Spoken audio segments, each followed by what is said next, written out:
Mama's been hurting, 'cause Daddy's been down. Ain't nobody been working since the mill left town. They got two youngins not 10 years old, with $200 left in his billfold. And a week's worth of groceries is the price of gold when your whole damn country's been bought and sold.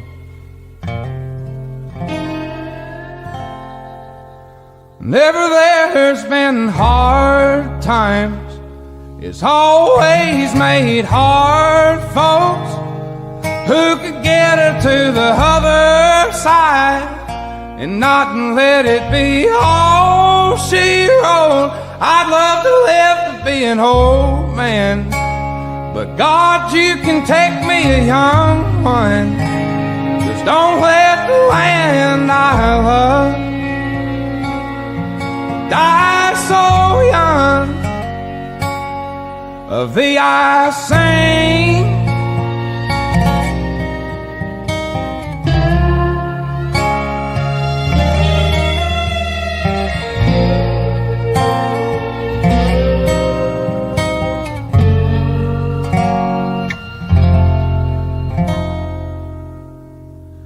I've been flying low in my troubled mind. Get to digging me a hole my soul can't climb. It's the end of the world, but nobody knows, 'cause they all just stare at the trash on their phones in a land that's littered with many men's bones who died fighting for somewhere they could call home. Whenever there's been hard times, it's always made hard folks who could get her to the other side and not let it be all she wrote. I'd love to live to be an old man, but God, you can take me a young one. Just don't let the land I love die so young. Of thee I sing,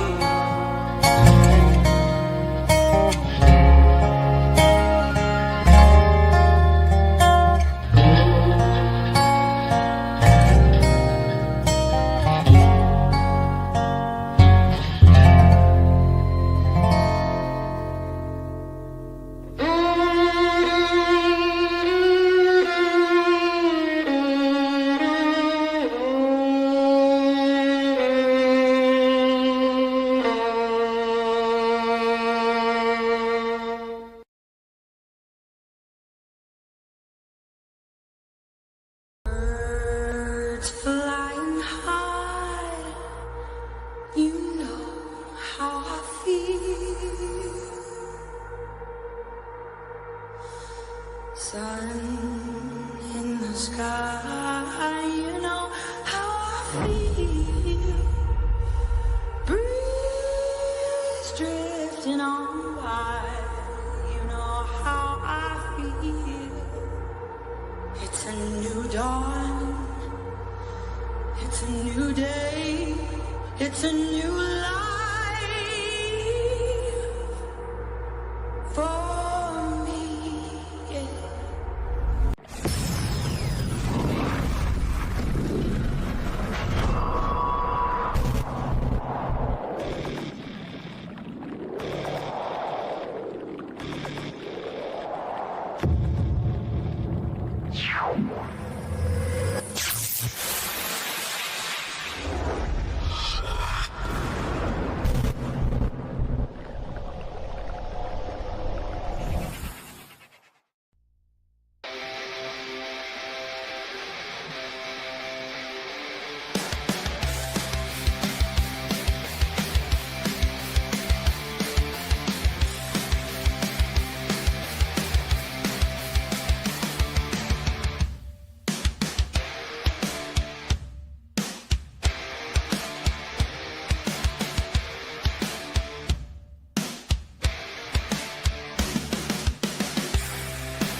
What is going on, Hive? Happy Sunday. And I got the audio coming in loud and clear. I don't know about where you guys are all tuning in from, but where I am, it is hotter than hell. So Mrs. Birdie and I were so happy to be up north and on the lake all weekend, but I'm excited to be back. And we have the first ever Hive Mind Roundtable, and I have all three of our guests backstage ready to go. And just the conversation we were having for the last 15 minutes, we're in for a really, really good conversation tonight. So thank you all for being here and tuning in. I see Chrissy's in the chat. We got Jay Lynn, Festive. Shout out to my mod. Lisa, 1 a.m. in the UK, tuning into the Hive. That's awesome. Storming in Texas, April says, fits your username. Sherry, how are you doing? We got Teresa. You know how hot it is here right now. It is a scorcher. How are you doing? I'll do it when pigs fly. Phoenix talks. What's Gucci, my Louie? Brooke, you're exactly right.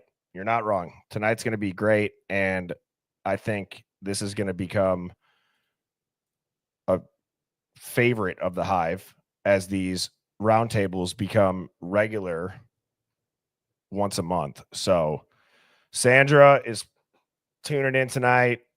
Bobby Buckets, what's going on? 1111, what up?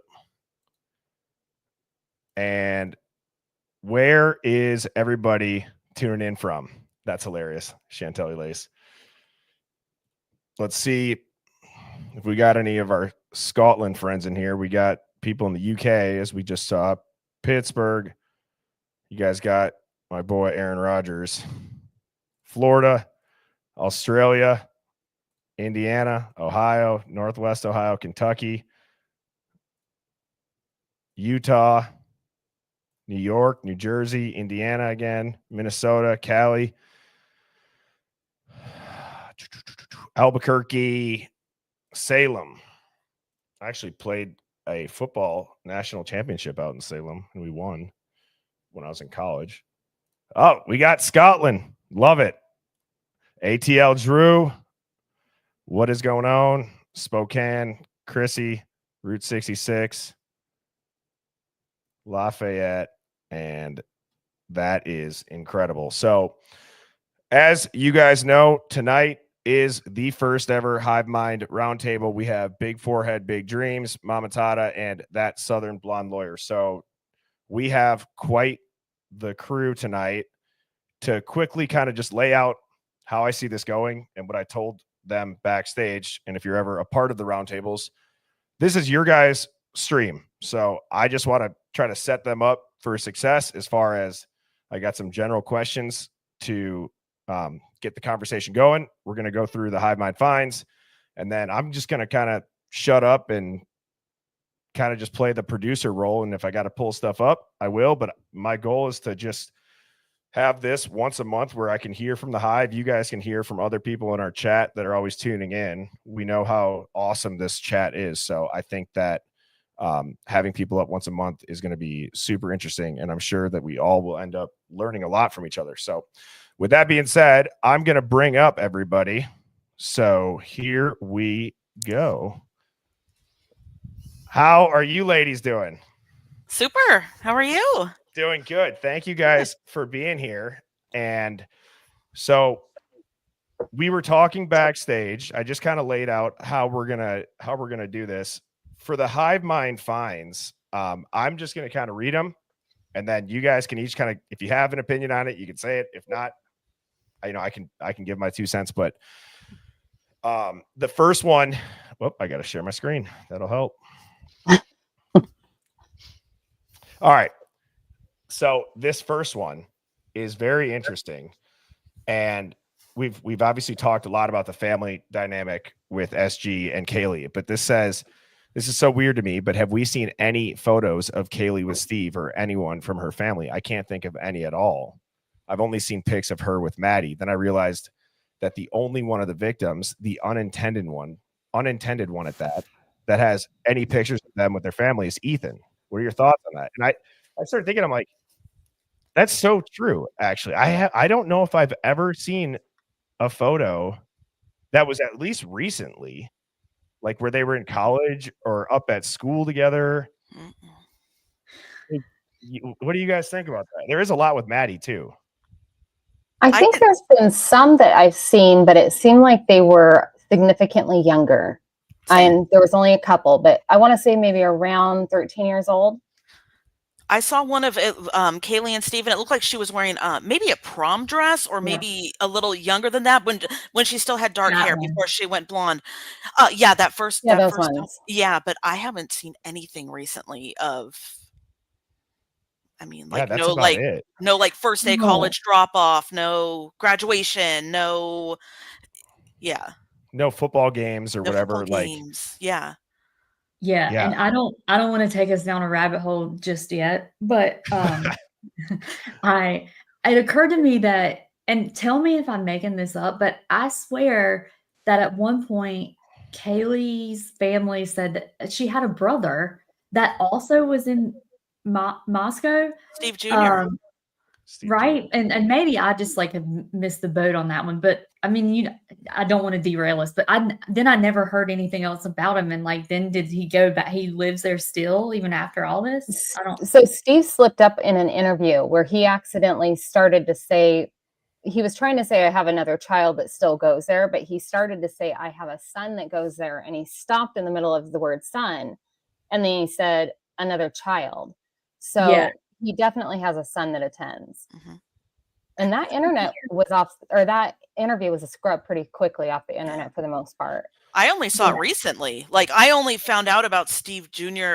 through someone's channel, I'd say within the last month or so. And I've been following the case for about a year. So. And if you guys remember when I broke down the enhanced audio on the 911 call and you hear, no, Steve, no. And then you hear shit. I think it sounds like SG. I do but too. A lot of people did bring up Steve Jr. as well. And thank you, Sky Blue, for the super chat. That's part of my rabbit hole that's part of my thing that I have for tonight. Yeah. Oh, okay. Steve thing. Yeah. But no, that's fine. That's great. And so, I mean, it is interesting. You guys just obviously saw me pull up the Google images. There's really not much. I mean, not that. Even on their social media before. Yeah. I don't remember seeing that much, but I also don't want to take us down entirely another rabbit hole. But I sent this to Birdie, and I'm going to just caveat, but it lines up too perfectly with this. Early on in this case, there was a part of me that thought PSYOP is going across the bottom of the screen right now. Yeah. That like a part of this, like my husband thought I was insane, but I was like, it seems like a PSYOP. So there's a guy named Miles Mathis, and I'm not like condoning, I don't support, he basically is somebody who thinks that everything is a PSYOP. And I don't know that I'll go that far, but I found an old article that he put out, and it goes through each of the victims and talks about their families and the relationships and and I don't necessarily want to like promote it big time, because he says a lot of things that I do not agree with, not even related to like just the Idaho 4 case, but like he has a lot of conspiracies that I do not agree with. But the deep dives that he does on the families and the fact that he thinks that some of this is like all of it is like a PSYOP, if you're interested in that, or you think that might be a possibility, that's an angle to explore. Very interesting. Wow. I mean, the PSYOP is one of the forbidden theories, because people get really offended. And obviously, I could totally see that's a reasonable thing to get offended about if, somebody in your family actually got killed and now people are like, this is completely fake. You guys are all government actor plants that are working with the CIA and God knows who else to accomplish some bigger narrative. Yeah, that's obviously not going to sit well with people. But when we don't know anything and everything's redacted, and I think it's such a high profile nature of a case, it's just a discussion at that point. Yep. Right. Like we're not meaning to offend it. And everything that we say here, is obviously speculating. We don't want Brian Koberger to get away with it if he's a murderer. Right. Fact. but it just doesn't seem like it's him. So that was an interesting hive mind find. This one, okay. So this one is an email that had gone out, and the 1111 True Crime channel posted this. I was not a part of this email, but apparently there was a handful of creators that got an email. And here is what the person who sent this to me said. And then here's what some of the details are. But it says, Birdie, I was watching this creator, and this is part of an email someone sent her. Look at the very bottom about them taking organs and talked about Kaylee's liver and kidneys. I thought this was interesting. Again, I was not on this email. I don't know if this is BS or it's not. Every time that I hear the things that I'm about to read on there, I do question, how could somebody make that up? Why would they want to? What would be their motive for that outside of trolling or clicks? But it's been the rumor the whole time. Exactly. A lot of the stuff that we hear here, or it what still you guys are gonna tracks. hear. Yes, exactly. So it says Kara Kay was talking to me before she went back into jail, but I didn't know about the $700,000 debt when we talked before Christmas. It's below, way below. All this has been sent long ago to all the authorities. Sorry, but this is where the info has led us to. I guess we will have to wait for the trial. P.S. Emma B said organs were taken to pay back the $700K debt owed to JJB. It only included these 5 things here, but it says Maddie flushed $70K in drugs about 3 weeks before. Xana saved some drugs from Maddie by putting them in a hole in the wall. It fell into the structure of the house. JJB sent D and E to find the missing drugs. D couldn't reach them, so he told JJB, and he was pissed. The parents of DM and BF paid D to pay JJB to save their lives. Emma said Steve owed $70K, try $700,000. He owed $700,000 to JJB. Who's JJB? I don't know. I'll put it in the chat. Is that okay? Yeah, go for it. Yeah. I do remember there being talk about organs. Yeah. Early on the 4chan, it was pretty dark stuff about the organs. It was dark. Now that I see the name popping in the chat, that's so I've come across that name too, and that is connected directly to Emma Bailey. That would allegedly be her father. So I did not know that. I didn't either. Wow. Yeah. So explain that again, Mama Tata. So allegedly, Jesse James Bailey is Emma Bailey's father. I don't know if that is confirmed, but from what it looks like, it is accurate. And that ties us right back up to Hayden, Idaho, and where the Brotherhood is, and strongly based out of. So that would be the Aryan Brotherhood. That's not cartel. Yeah. Yep. And that would also tie in the possibility of, especially the voice that was used when the person talked about the DoorDash driver picking up the order. And Demetrius and Emma were charged with the death of Caden Young. And that was, I believe, in a motel room in Seattle. And then they ended up getting off with minor charges. Yep. And supposedly Emma and Demetrius became informants. Yep. Almost wiped clean, right? It wasn't their sentence was almost basically non-existent. Yeah. I knew that they got a really sweetheart deal, so that's where, again, with that Southern Blonde lawyer in here, or Kristen is your first name, but which chat, she said it was okay if I called her by her first name. So just to clarify that, but when you, with your background in law and being a lawyer, and I should have had you guys kind of maybe introduce yourselves a little bit more, which we can get into in the next slide. You guys can talk a little bit about your background after the Hive Mind finds. But obviously you're a practicing attorney, you have your own firm. When you see such a lack of penalty for a crime, I mean, from an outsider, that has to be got some deal made. You talked, something happened, right? I would say so. I mean, I think people that think I think there are a lot of people who don't think stuff like that really happens. Or that, and I don't want to bring up the DoorDash driver, I don't want to go down that rabbit hole, but like, that's very real that, law enforcement has them play a certain role. I mean, I think people sometimes think, oh, that's just really in the movies. It's like, no, especially like in small towns. I'm from a small town. There's a lot of drugs trafficking. We're near a major interstate, corridor. As soon as this case hit, I was like, this is somehow, can we say the rug related? Like, yeah, you can say whatever you want on this, so you're all good. Don't tell me that. Yeah, no. You guys can say whatever you want. I'm not going to censor you. And as far as like language and stuff, I mean, yeah, just whatever you guys want to say. We don't have to worry about any restrictions, so we should be all good. Balls out. Well, yeah, exactly. Let it fly. Yeah. To answer your question, though, I mean, it is definitely real. And there's so many people on the periphery of this case that I think that could apply to. That, yeah, it doesn't surprise me at all. And I definitely think there's some type of connection. I can't remember when that started surfacing, the stuff about Emma. I think that was pretty early on. I thought it was when somebody had tracked a similar car back. Yes.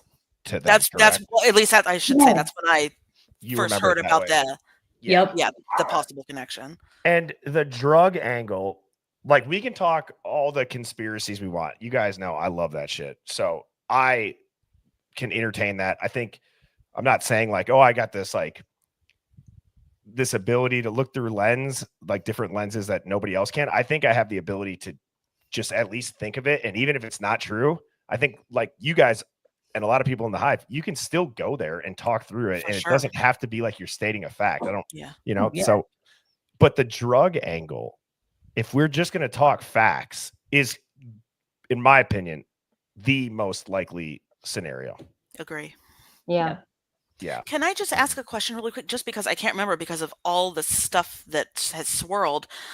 Now, the debt that SG owes, is that for rugs or is that pertaining to the hex? Shelly, do we know, or is it all still just total speculation? I don't know. I mean, the crypto, that there is some real weight to the crypto scandals. Agreed. And I don't know. It could be a variety of things. Because that's part of it. I mean, when we get to the players, I have something to add there. Well, and I think it goes hand in hand because the crypto is probably helping fund and funnel the money through. It's a modern day washing machine. It's a means to an end. Absolutely. Yep. All right. The last Hive Mind find that I have on here is that it was cowboystatedaily.com is doing a search for the knife, obviously just a couple of months before trial, specifically searching for a K-bar knife and sheath thought to contain DNA or Kohberger's DNA. His DNA was also found on a bed next to one of the victims, according to court documents filed in the case. Why is he searching for a sheath? An additional Kohberger DNA found on a bed next to one of the victims. The picture posted in this article better not show up in evidence. And so I don't know. I've never heard of this blog or post or whatever publication it is. The knife search, though, is kind of interesting, though. Like, I'd be curious if the defense team put any resources into looking for it. Because would the state really go out and try to find it? Because I think in the state's head, they're like, well, we can get it. They might know where it is. Yeah, they might. Shit. Like, we can get a conviction without motive. You can get a conviction without a murder weapon. Especially if you have a really rock solid media force behind you that's going to push this narrative the entirety leading up to the case and influence jury pools and all that stuff. So, I mean, Mama Tata, you're from that area. You kind of had a couple ideas. You're like, maybe this place, that place, just kind of off the top of your head. But while you answer that also, I think the next time that each of you guys have a point to make, like maybe just give a little background. So like Mama Tata, you're local. You you're on a travel assignment out there, kind of the area, the players, and things like that. Yeah. Yeah, it's I'm born and raised there. The first interaction I had with the police there was when the FBI came to our high schools and they were recruiting starting in junior high at the local high schools. I thought, well, that means I'm not going to be an FBI profiler because I smoked pot one time and they said you can't. Is that true? So I'm out. That's what they told us. Oh my gosh. So now I don't think that's so What? much the truth, but that derailed my career. I've worked in banking at a high level and trying to avoid the calling my parents placed on my life for being a nurse. And they actually, what's interesting is my parents refused to pay for college because I wouldn't join one of the sororities in Moscow. I refused because of how they acted, behaved, and partied. I didn't want to be a part of it. So I stayed away from it. I can tell you that there has been some articles that I was surprised to see that they never came up. But back in, let me see, it was back in September of 22, the Idaho State Journal had reported, September 15th of 22, they reported that there was students on campus threat with a knife. And there was also the Moscow Pullman Daily News reported, it says, women in Pullman apartment, 2 WSU students victims early on were stabbed. One of the victims was 26. So this all happened before these crimes even took place or right after. So I know the major news chronicles. I know the reporters that we see. I know the layout. I can tell you which way he would have gone to avoid which police officers, but people don't realize entirely how small it really is here. The whole population is 6 degrees of separation. That's been proven. So imagine in a small town, you're going to be about 3 on average. So you're going to only have 1 or 2 people between you and the person that you're ultimately trying to speak with.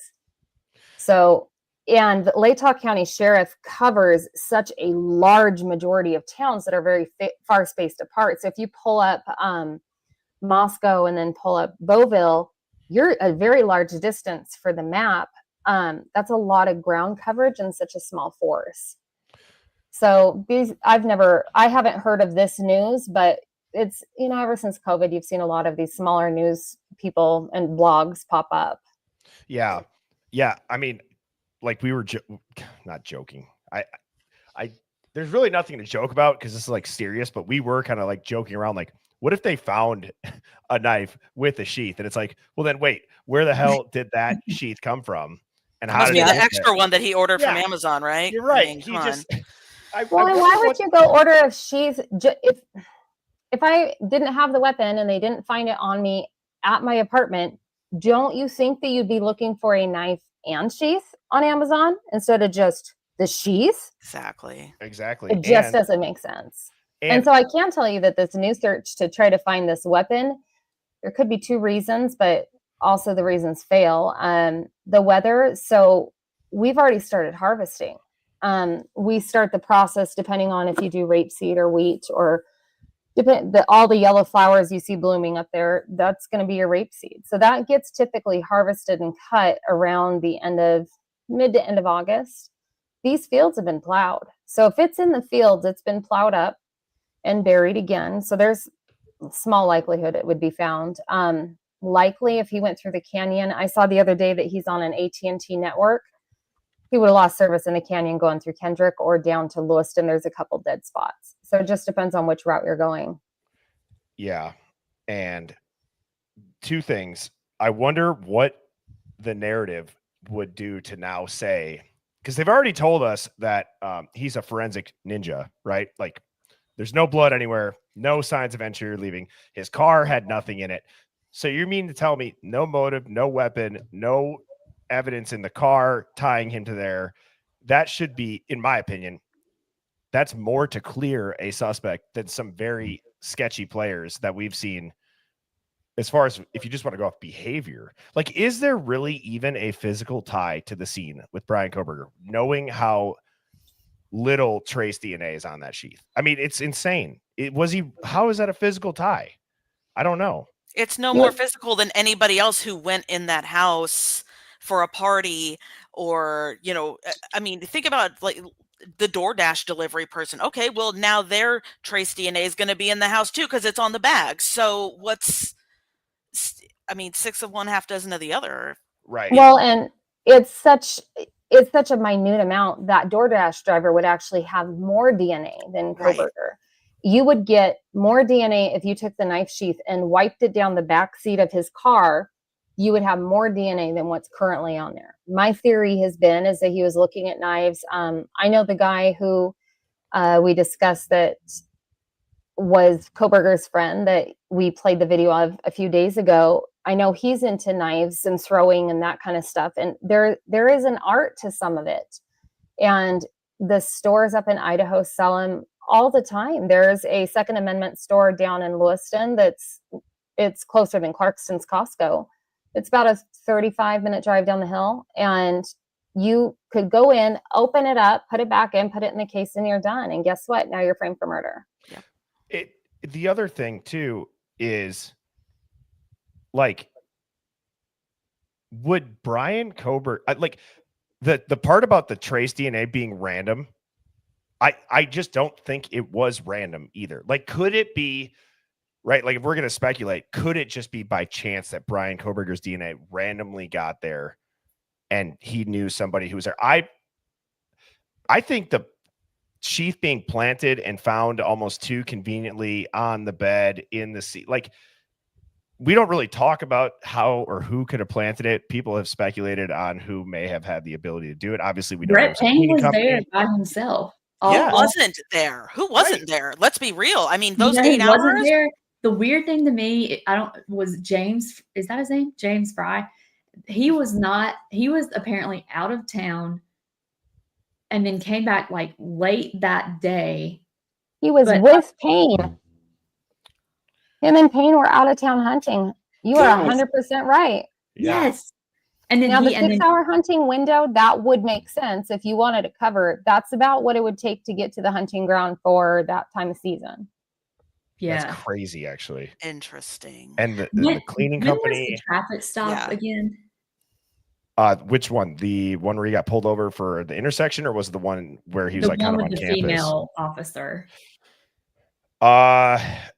I think it was just a couple of months before. I think it was like August or September. Yeah, it clearly he had just moved out there, so It had to. But it was before the murders, right? Oh yeah, yeah.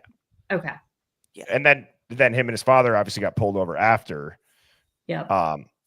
Which again, I don't think that was a scratch on his wrist. I don't think Brian, like in the Dateline thing, they said Brian's father was growing suspicious of like his own son. Get the hell out of here. Yeah. Says who? Dateline. That's it. Out of here. But Yeah, like, exactly. Yeah. So anyways, that was what I had for the Hive Mind finds to kind of start this. And now these questions, we don't have to answer them. These are just kind of things to maybe trigger any kind of thoughts in your guys' heads. So I don't know if we want to start with you, Shelly, and maybe each person as we kind of go down from, like, if we go Shelly, Kristen, Mama Tata, as kind of a rotating order. What is it about the Idaho 4 case that you think most people assume that by us looking into it, we know, and it's not even on the table anymore, but the general public still would believe about it?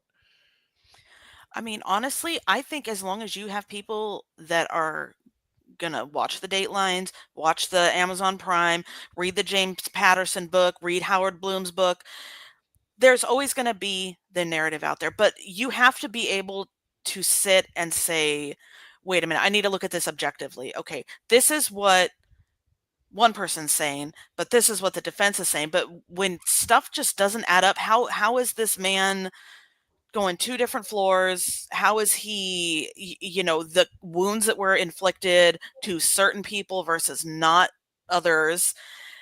You have to look at it from a perspective of, oh my God, like this could be me. This could, they could try to railroad me. Now I'm, something that always got me just really quick was he was using gloves when he was taking the trash out. Well, I use gloves whenever I cut meat or when, I don't like to have food smells on my hands. I use gloves all the time. That That doesn't mean that literally does not mean anything. The media is portraying it as they have this rock solid evidence against Brian Koberger. But if they did, this trial would be done. He would have been convicted. He would have been, getting his sentence, or, they just have to keep putting new stuff out there to block you from what's there. Sorry if I went on a tangent. No, that's what this is for. Yeah, I mean, there's nothing tying him to the crime. There's nothing tying him, in my opinion. So can I ask, and then Kristen, you can obviously go off of that too, but would you say like all three of you are very aware of the narrative, even outside of like this case? Like when you're watching the news or you're seeing headlines, are you guys 100%. pretty like, I think that's it. I don't even watch news anymore. I can't watch it. I mean, you get the updates, but I'm always curious as to like, how do people still see it and just take it in? That's the truth. Okay. Somebody told me it. Yep. I can't stand that. No, me neither. So you got to dig deeper. Otherwise, it could be you. It could be your son, your husband, whoever. You know what I mean? Yeah, I agree. Yeah. And so, Kristen, with you being do you want to tell a little bit about your like practice as far as like what kind of law you did and now what you're doing and stuff like that? So Sure. Yeah. I used to do family law and criminal litigation, but I haven't litigated in about 10, maybe over 10 years. And I got my CPA actually and switched over, and now I do tax law, and have for the past decade. But I just am, I love true crime. More than anything, I love trying to like dig in and kind of help people understand the process and like what's really going on. And I didn't love actually trying cases. And it just because it's very emotionally draining. And I'll tell you, part of the reason that I got out was I had to litigate in a lot of like small southern towns and counties around where I live. And it was very clear that there was an agenda, and I was from the city. And so I was an outsider, and on top of it being very emotionally draining, you just felt like you were defeated as soon as you went into court, because that judge is friends with, judges in a lot of states are, in North Carolina, for instance, where I'm from, they're elected. And so, a lot of times it's a popularity contest, or it's what can I do for you? Or like, there's so many instances of it that we're seeing in these larger cases, right? With the law enforcement corruption and just good old boy system, and like the Kentucky case with the judge and the sheriff. And that's kind of, yes, exactly, Phoenix. And that's kind of why I got out of it. And then I just went into boring tax. What was the craziest, if you're able to share it, what was the craziest trial that you were part of, or a case maybe that you got involved in? Well, I went like there are two. There was the one that made me quit, like that I was like, this was the end of the road. I was in one of those small counties, and this was a domestic violence case, actually. And I had to go get my client because the judge said, I'm going to hold her in contempt. He was, well within his right to say that. She didn't show up. She was supposed to meet me for the court, and she didn't show up. So I had to literally go get her in my personal vehicle. And I was like, F it. Like, I'm done. Wow. I'm getting out of litigation. But, and when I got back, they were the opposing counsel and the judge. I mean, they all knew each other, and I could tell like they were already, working things. And but having to go get your client, pick them up and bring them to court so they won't be held in contempt in a small southern town, like that was about the end of the road. And the other, I don't want to dominate this. The other funny one was, you guys remember that movie where, oh, this is awful, but there was some attorney, and like, was it Basic Instinct? I think it was Kim I'm dating myself, I'm sure, like Kim Basinger, however you say her name, but she, like, the guy accused her of like flashing him or whatever. Oh, yeah, Michelle. you know, Was that Michelle Pfeiffer or Kim Basinger? maybe it was. I can't remember. I know. Yeah. Like in court, and so my client in the middle of the trial, like stood up and said, "Your Honor, opposing counsel is showing me her, and I won't say the word." Oh, wait. So he sort of basically like showing like her breasts, For like business. No, for business. oh Jesus. He was like, please. Land Down Under. He was like, Your Honor. Wow. He was like, can you please tell her Sharon to- Stone, that's it. Sharon Stone. Yeah. Thank you, Stephanie. Basic instinct. And I was like, Oh my gosh. I think I'm done litigating. Like, I was like, sit down, don't say another word. So wait, But- they just stood up and said it? Yeah, I mean, he was crazy. He sent his wife used toilet paper in the mail because he was this was like a custody case. Oh, Jesus Christ. So, Oh my yeah. Lord. Wow. But I was like, shut up, don't say another word. Well, I mean, God, I wonder again, what is the prosecution thing about, like, to tie this back to Idaho Fort? That's how I feel like the state has to be looking at SG, unless he's being told to do that and leak it out. Because my working theory is that people are like, how are they leaking all of this to these giant media organizations? But then, like, the actual crime scene photos, nobody's leaked those. Nobody's leaked the autopsies. Nobody's leaked like real evidence or anything. It's always this weird speculation that has like bits of truth. And I've thought, okay, they're clearly, I believe that the death penalty will be taken off the table.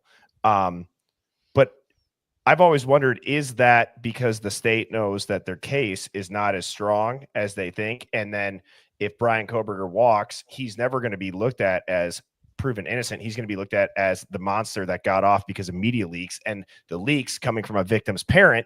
No one's going to criticize that victim's parent in the media, and everybody just forgets about it, falls off the earth. 100%. I think that's what they thought was going to happen with this case from the get-go. I think they thought that it was just going to go out of the media, small town, nobody cares, we've got the guy, and I think they didn't think people were going to dig in. Yeah. Any thoughts on that, Mama Tata? I got caught up reading a comment on one of the users that said that Payne and I are playing at the Corner Hub in a band tonight together. Wait, So, what? Yeah, I look back at the As in comments Brett? about maybe 8 comments back. It made me kind of pause for a second. I got sidetracked. Oh, wait. Is this somebody trolling? I don't even know.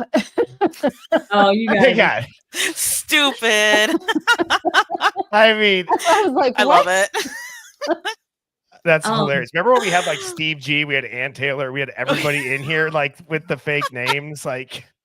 Jeez, I Like, love holy it. hell. Yeah. I do think that I think people thought this case wouldn't get the national attention it did. And I think that he, like you said, Bertie, if he's guilty, then we want him gone. If he's innocent, though, the part that scares me is, number one, this case is going to set a precedence for not just Idaho, but the country. I have said from day one, even as a nurse, that I think notice how since the COVID tests happened, we don't do 23andMe anymore. You don't see those commercials. I think they've collected most of the DNA that they need for the United States in general. They could pretty much tie anybody. Once again, the 6 degrees of separation. And the COVID test, God only knows if they threw all those things away. They didn't. Yeah, I'm telling you from like I could tell you they didn't.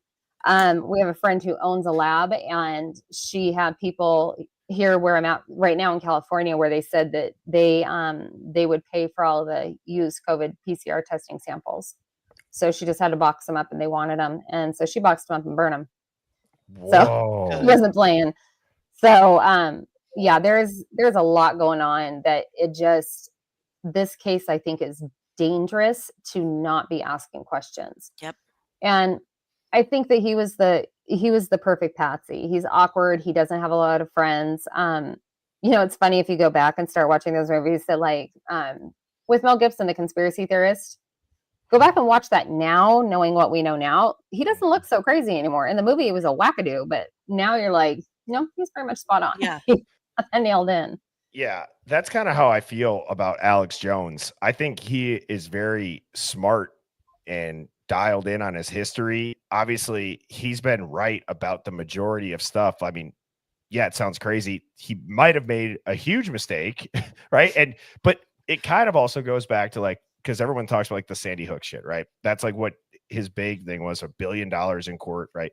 Like sometimes I wonder, do we, meaning the people who can think contrarily, do we have purposeful things put into the media so that if we grab onto it and latch onto it and run with it, everything else then gets discredited as not true?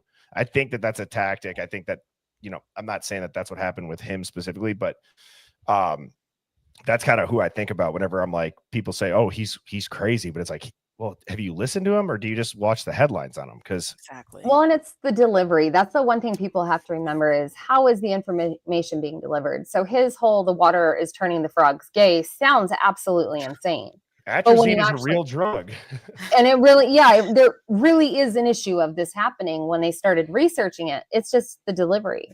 And he just researched a real case. That's what he was just talking about some other study that somebody was doing. They're finding it. That's like exactly.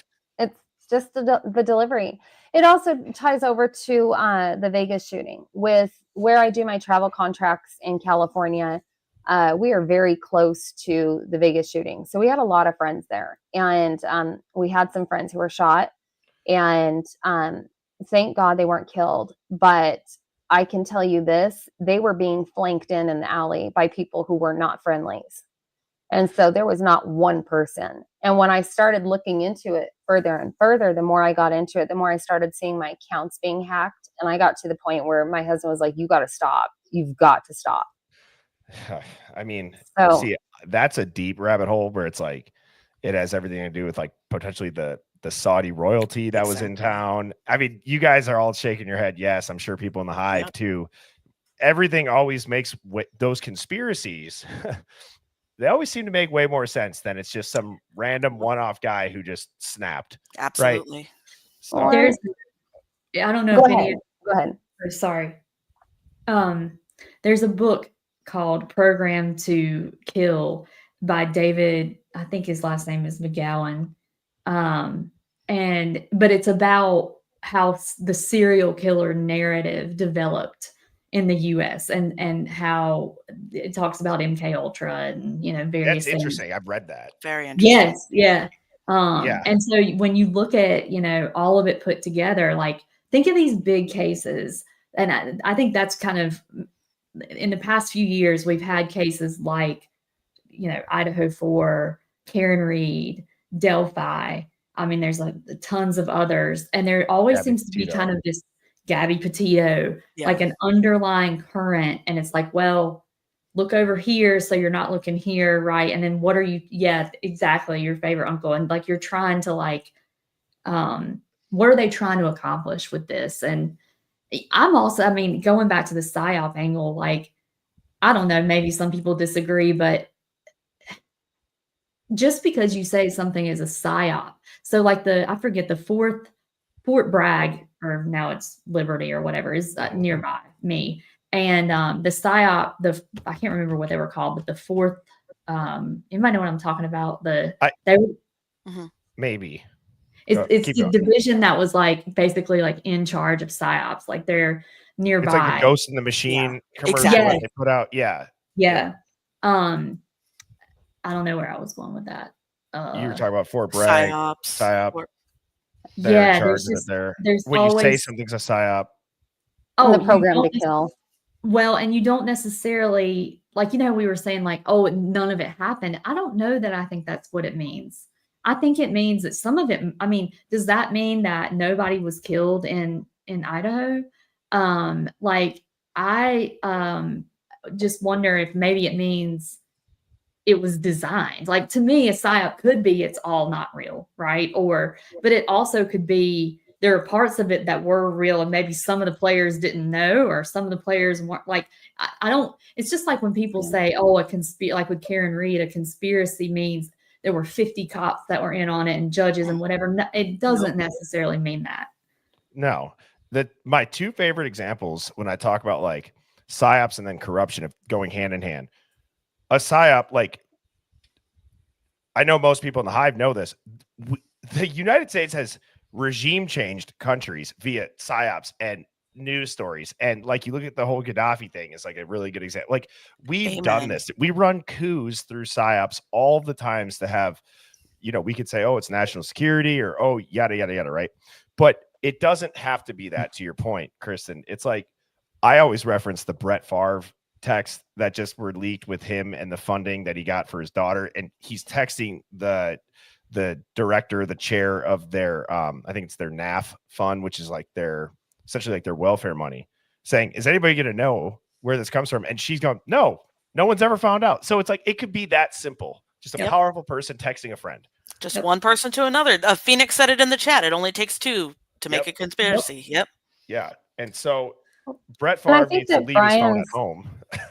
And if you think about, just like you said, that program to kill, it fits exactly with how they do the initiations at the fraternities. Amen. It quite literally fits it. And I've had friends I have a friend right now who I'll be 43 this week. So he's 46 and liver failure, all of that. And it all started when he started wanting to pledge. When he was about 16, he started going to the frat parties all the time. And then when he went through initiation, it got worse and worse. Now he takes ownership in it. He doesn't blame the frats. He knows what he did, but he's pretty much bedridden at this point because of the liver failure. And the things he has talked about and the things that you read the other night about the cleaning of the toilets, it's all mundane stuff. And then being locked in a room, and that all happened to him at Sigma. And the farmhouse also, which is another one that we had other friends pledge to. It's very different for the fraternities than it is the sororities. And that program to kill, it fits right into how they treat the fraternities. That's why it becomes a brotherhood. It's very similar to how the military breaks you so they can remake you to be able to be a Marine or a Green Beret. It's a very similar mentality. You have to take the psyche, remove the ego, take the psyche to ground one and rebuild the foundation. And you do it through unity with others who have been there through it with you. Yeah. Happy early birthday too. Oh, yeah. Happy birthday. Oh, happy early birthday. So let me ask you guys, like, if it's a psyop, like my argument for why, like, what's the benefit? It could be the legal loophole with the IgG not needing a warrant for DNA. That, like, I think that would be a big enough thing to go after her, right? What do you guys think would be like the overarching, what's the big thing that the motivation of this would be? I think it ties back to the brotherhood. I think that because the government is not getting enough money through the drugs being funneled because of fentanyl and whatnot coming through the southern borders, and they're using drones to drop them over from Tijuana into San Diego, all sorts of ways. I think that most of this ties back to it always ties back to money. And so I think it's tying back to the brotherhood. And I think that people misjudge how much power the Nazi regime has in northern Idaho. Very much misjudge it. And I think that a lot of this is, think of the show Sons of Anarchy. Mm-hmm. It's a similar mentality, but it's just more out of sight. You don't see people riding their bikes down the middle of the road like you do in California. But I think that this all comes down to, I think the PSYOP is getting rid of some of these other channels that are taking away the profits. So I didn't know. So this might be stupid. I didn't know that the Aryan Brotherhood was an Idaho gang to begin with. It's really scary. I didn't know that. Wait till you run across one of their camps when you're out hiking. That's enough to. I don't hike at camp anymore in Idaho. Oh, you mean like you would just be hiking and then see a bunch of guys with Nazi tattoos on their forehead coming at you in the middle of the trail? Like, that's got to be the most terrifying sight in the world. Like, where it scared the shit out of me was I was taking care of a patient down in Southern California, and come to find out he knew who I was because he knew I was from Idaho. And so because I helped him, the rest of the brotherhood knew they weren't allowed to touch me because I helped him with his medical issues. So, but Oh, as a child, I was camping and hiking around Hayden Lake with my uncle and my cousin, and we were maybe 12 years old or so, and we came across a training camp, and that is exactly what it was. It was a training camp. It was soldier-like training, and we slowly started backing up and trying to hide into the woods. And when we got back to the vehicle, there was a Nazi symbol on the front of the windshield, so they knew we were there. And there was a note that said "white, all right," and that was all it said. So they saw us, they knew that we were white, and they let us go. So I don't go into the woods in Idaho anymore. You well, I know, don't blame you. Mama Tata, when this first happened, I think, what was it? It was November 22. I had already, I think, kind of started having this mind shift. I mean, I've always been very curious and inquisitive and whatever, but so when this happened, I immediately thought there's something off about this. So I went to this random website. I don't even know how I found it. Not 4chan. I did find that. But it's called like Godlike Productions. And it's like I don't know, it's like Reddit, but for like the extreme, I guess. But there was a post about the Pacific Northwest, and there was one guy who posted on there repeatedly about the drug corridor, the stuff that you're talking about, the I forget about the church stuff. What's his name? Doug Wilson. It's like, I was like, what the hell is going on in Idaho? And I just would love, I mean, I've already kind of picked up on some of it, but I would love to kind of just the fact that you're from there and grew up in that area. Like, I think you can't look at a crime in isolation. I mean, it sounds trite and obvious, but like, look at the social and the economic, cultural, religious going on around it. So you know all about that. I mean, that area just seems ripe. It is repulsive. That's really the only word I can think to use. Wow. From what you look at in the photos, it's very gorgeous. I'll post when we're done here today. I'll post some photos of what my Idaho looks like compared to what people think it does. I mean, you've got harvest moons that are to die for. You've got beautiful solar eclipses that happen that are just breathtaking. So when he was supposedly stargazing, it actually didn't surprise me because, and he's been in Kamiak, and there's places in Kamiak to look at for watching the stars. It's well known. There's an observatory at the University of Idaho. I mean, but the corridor and everything, I just, as a kid, I didn't believe my parents on how much of a cesspool it is. But when you don't look at Moscow, if you look at the surrounding smaller towns, that's where you see the running the most. So Moscow becomes a hub for redistribution to the other areas. But I mean, there's been so many crimes in the area that just get pushed under the rug. I had a friend, this would have been maybe around 75-ish, who in Lewiston, some guy broke into their apartment. He raped her and her friend, and she's paralyzed, so she could do nothing. And he brutally raped her. And then they went to go release him out to the public again. A few years back, she had to go to the parole hearing. Jesus. Yeah, it was horrible. Lewiston, I mean, people overlook LCSC, but Lewiston College has a lot of crimes. Baseball teams coming in, University of Idaho and WSU, they have from Seattle coming over to WSU. It's only a 6-hour drive. Plus you have Ellensburg. So now you've got another hub. You've got Beauville, which takes you out to the other side, going into Montana and to Missoula. Plus you've got the corridors. It is literally a hub. And the amount of crimes that happen, that it's a one-off crime, is people just don't get it. They don't know how many actual murders and crimes because they don't tie them together.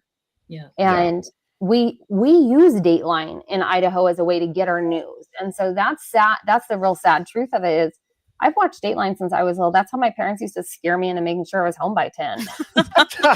Watch this and you'll die if you don't. So we slept with our doors unlocked. We don't lock our trucks. When we come to Idaho, and come back here. We either forget to lock our truck here and lose crap out of here, or we go up there and people think we're crazy for having to lock in our trucks. Yep. But Yeah. it really is a cesspool. And there's so many high schools. I had 14 kids in my graduating class, but Wow. my husband had 27. But then you start tying it into Grangeville, which now you're starting to travel more towards Boise. Then you get into McCall, which is or Kellogg. You go north up to Coeur d'Alene, which you get into the Hayden Lake territory, or you go down to McCall, and now you're into the summer fun or the ski resorts, which is another way for them to distribute. It is literally a perfect dot on the map. It's like if you look at how Vegas is a hub to get to everywhere on the West Coast, that's what Moscow is. Wow. Very interesting. That is very interesting. And like, I one of the things that I've always wondered about that area with the Aryan Brotherhood being present, obviously we know the cartel is present. When those giant organizations, like at least I haven't heard of like turf wars. Like, do they just stay out of each other's territories? Is it kind of divided? Like, because I think when you look at the drug angle, people think it's either the cartel or it's either the Aryan Brotherhood type of aspect, right? So, I mean, is that like well known out there or no? I think that my personal opinion is they've kind of come into cahoots with each other and they just kind of stay out of each other's way. It's kind of like down in where we're at in California, you have the Mongols and you have the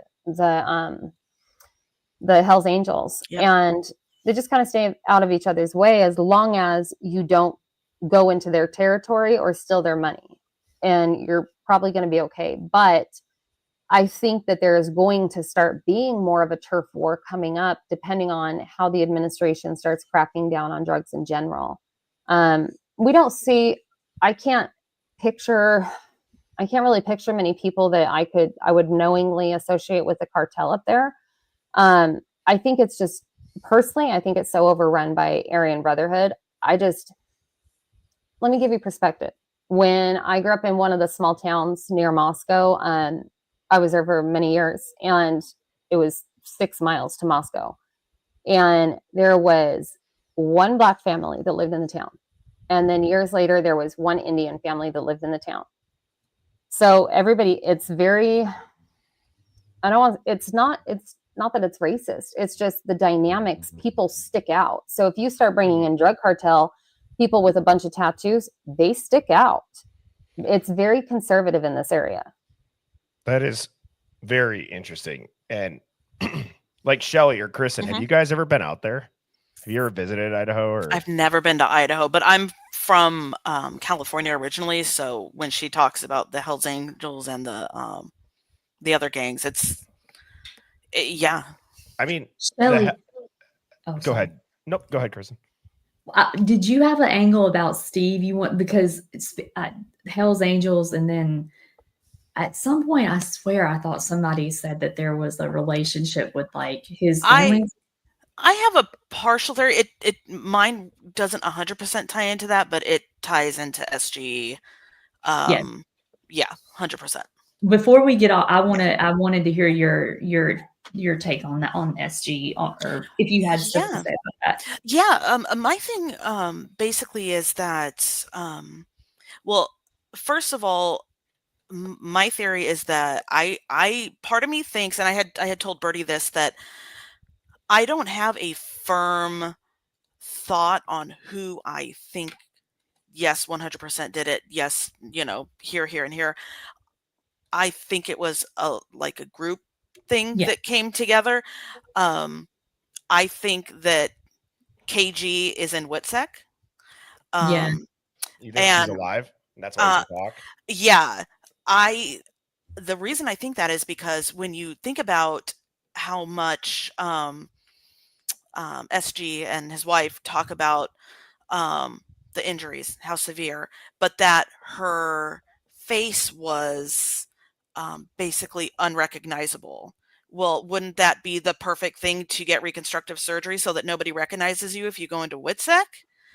I mean, is that reaching too far? Because I don't know. Look, I don't know a lot about WITSEC. All I know is kind of just like what I've read basically and what I've heard from you and everything. But, and then you look at the date on her passing certificate, because I don't know if I can say that word, and it's different than the other 3. December 10th.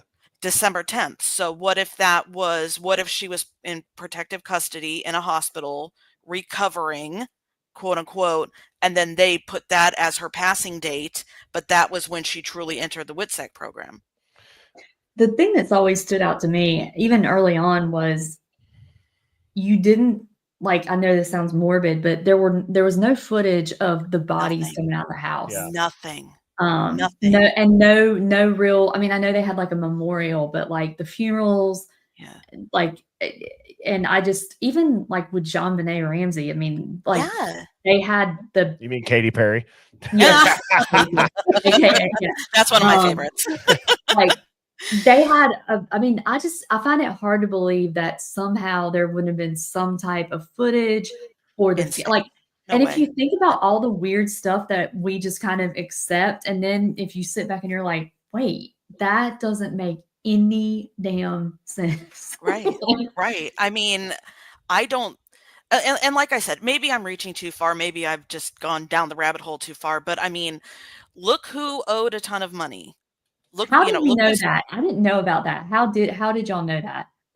I don't even remember who I heard it from originally, honestly, but that had been a speculation, I think kind of early on, that came out that somebody had gotten pretty screwed over when it came to the coin situation. Yeah. Oh, well, that was about, so given that this is my specialty area, Hex at that time, I don't know if that's what you're talking about, but like that, I'm trying to remember the exact month of when it happened, because there were so many around then that failed. But FTX happened. Yep. At that same time, that was that Sam, that like nerdy dude, and his weird girlfriend that apparently was having like sex parties and were rich as hell. And, you know, but like that happened right around. It happened shortly after that. There was a couple scandals. Like, I mean, I do not have any Hex. I'm like, but like it was very. I remember when I saw him with that hat on, I was like, what the, like, why would that's so weird. Yeah, but you know what I think it is? I mean, just really quick, just to finish my thought, is that, I mean, what if the media is using, you know, him as, I think they're making SG go out there, be the mouthpiece, be the puppet.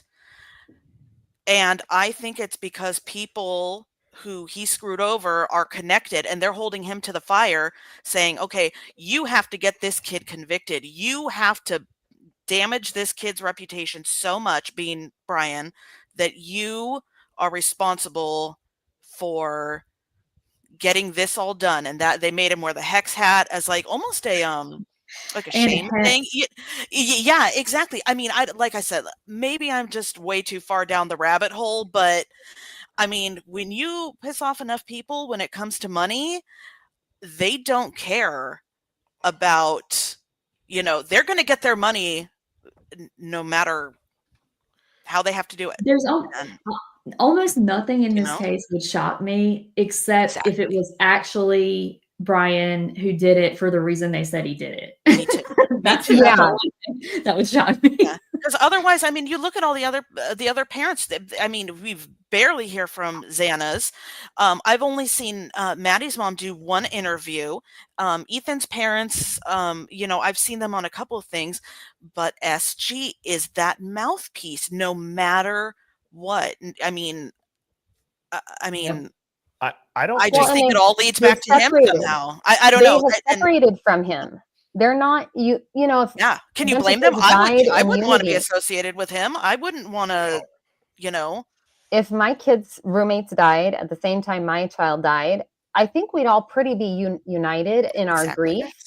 You don't see that. And everybody grieves differently. I mean, as a nurse, I see it all sorts of ways, experienced it in all sorts of ways. But it's the reactions of the Gonzalez family that just doesn't make sense. It's almost like they're grieving Maddie more than they are Kaylee. Exactly. Something's well, and then that 911 call of, if they didn't know anything had happened and Hunter's rushing them out of the house, why is she going, poor Kaylee? Yeah, Well, it doesn't even you don't even hear her moving. You don't hear them going up the stairs. You don't hear No. them. no. You And don't that hear house sirens? is loud. I've been in that house. It is loud. Yeah. Oh, that Wow. wasn't Scott Green. Didn't he grow up in that house? Or am I Yes. making that His up? parents owned it, yeah. I think. Yeah, and That's he so spent some time weird. there. So weird. Well, and so here's like what I want to talk about something that you said, Kristen, about you got to look at, or maybe it was you, Mama Tata, but something we've all referenced is like you have to look at the area, what was happening leading up to the crimes, prior to the crimes, right? Like that's just I think what somebody with high IQ can logically do and think how are these all connected. So that's why I never will like shit talk another creator that, for example, like everyone always brings up London's notebooks on just reading the court documents. I've never said anything bad about London. I'm just confused because sometimes I'm questioning like how can you like the court docs are just talking about the case and the motions in the case, and then you're speculating on everything else. So in a weird way, you're doing exactly what we're doing, where people are calling us conspiracy theorists, but you're just speculating on what's written on the paper, right? Like, how don't you think that learning what happened prior to those documents being created in court can help you understand those documents in court? Also, Yeah. pleadings are. I'll shut up after this, but I will say, Oh, like you're good. people think that like, oh, if it's in a court document, then it's true. Right. No, it's not. And yes, I mean, these are officers of the court that are supposed to be adhering to the oath they took to be factual and not put anything in a filing that they don't have a good faith belief is true. But let me tell you, there are plenty of court docs that get filed with blatantly, wrong. Either they know it's wrong or they didn't really do their due diligence. So you can't just look at court docs and say, oh yeah, this is 100% the gospel. Mhm. Well, and you say that, and that's hits the nail right on the head, because you also have the same content creators, which I will tell you, a lot of them do get paid. Where I travel, I get ads popping up on my TikTok of, hey, you want to be a paid protester? You're down in LA. Hey, you want to be this? You get paid to make content. And so the more people engaging, she gets paid. And if you go on there and question what London says, she comes for your throat. She is not gentle in what she talks about. She's not nice. She's not willing to look at alternative theories. She is dead set on this is how it is. And I've watched her kind of quietly, and then I had to block her because it just made me sick how she was unwilling to question any narratives. And I think that what you said is exactly hits a nail on the head, because if it's in the court docs, that you better hope it's true. But also, they're forgetting that the court docs originally said Dylan woke up, came out of her room 3 times and told him to shut the F up. But now, she never came out of her room. She went downstairs. Well, I'm sorry. If you've ever been in that house, she ran literally 3 inches past the doorknob to the door to exit the building. Yeah. And instead she goes running back down a hallway to her friend's room, and they just stay there. So her own narratives fall apart when you follow just what was said at the beginning and the end. So conveniently, creators are just leaving out what was originally said now. And they forecast what's going to be proven, or that's what they're supposed to do. Pleadings are supposed to forecast the evidence that will be proven at trial. So, okay, maybe we can assume that people have put it forward in good faith, but it doesn't mean it's necessarily 100% true. And what's so interesting, I had this pulled up about the hex. So even though when I went on that live and the whole hex ghost _KG thing was used, kind of using the same AI predictive behavioral programs that law enforcement will use. Like I explained that if you guys had seen that, I'm not going to go on that rabbit hole, but like Hex Crypto, there's archived Reddit threads. And one of the ones that I just saw, it was from a user called Staked and Betrayed. It says, my brother-in-law pulled our families into this. I lost everything. My niece is in danger because of this shit. Yeah, there's been a lot of crypto people who have disappeared for various reasons, under mysterious circumstances. And the ATM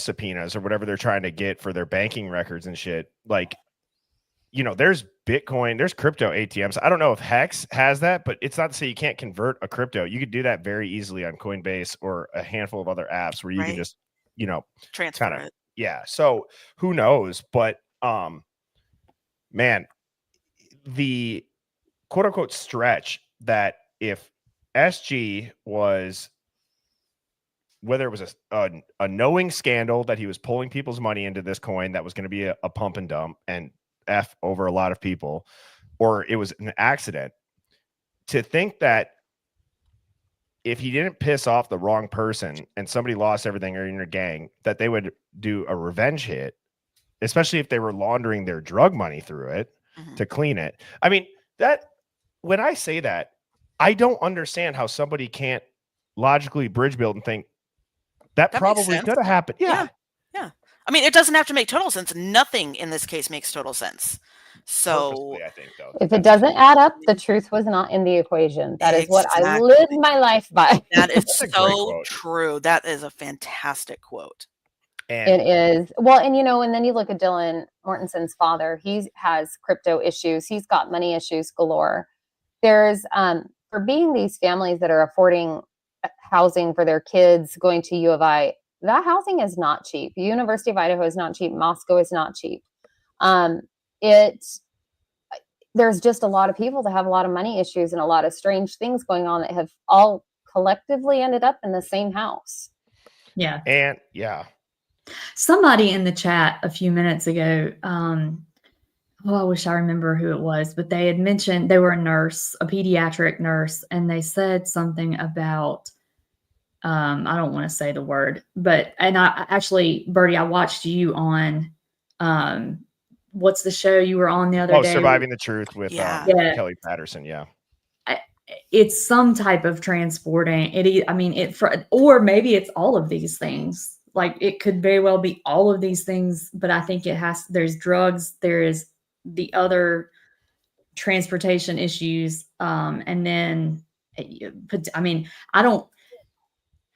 knowing what I know about crypto, like, I don't think that was the core reason for it. I think that, but I'm not going to say it wasn't related or that it, I'd entertain anything at this point. Well, and I'm pretty versed with crypto. Like I'm not an expert, but I feel like I know, I guess knowing more about crypto than the average person isn't that hard to do. Like people have heard of Bitcoin, and they're like, I don't know how that shit works. Like, I know nothing about it. Nothing.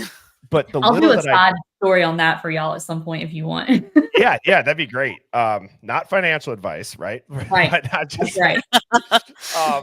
But like, if I'm remembering correctly, in crypto, it's very easy to, I guess, launder it. The word like a tornado type tornado cash. Yeah, tornado cash kind of just scatters it everywhere, makes it hard. You can see that they're doing it. You can see that transaction, but then after that, it's gone. Yes, and there's been several court cases about that. So yes, that's why I think it is probably now Hex. I mean, yeah, there are ways it could be done, but like I think it's on the periphery. I still think that the drugs or there was something other that was at the center of it. That's just in my humble opinion. Yeah, no, and I think that that's 100%. I mean, just what tipped me towards my theory was the that transfer that was done around, what was it, like 4 a.m. or something like that, the morning of the unalivings, that came from one of KG's accounts to going out to somebody else or something like that. I can't exactly remember the scenario, but there was basically a transfer that supposedly happened after they passed. So I'm wondering if somebody hacked into her account, got onto her phone or whatever, and maybe there was some skimming going on. I have no idea, but Bertie, that sounds like the one that you did. It sounds like the Hex code that potentially was. It was your video that I watched about it. Yeah. Which again, chat, let me clarify. So if you don't know what we're talking about, because to provide quick context, it was like a Saturday. It was like a live dig using ChatGPT, and I had asked it to give it. So one of the things that I do instead of coming up with a prompt is I tell ChatGPT to give itself a prompt that allows it. I think I said something like, to go down this rabbit hole as deep as you need to make people say, holy shit, that's a connection.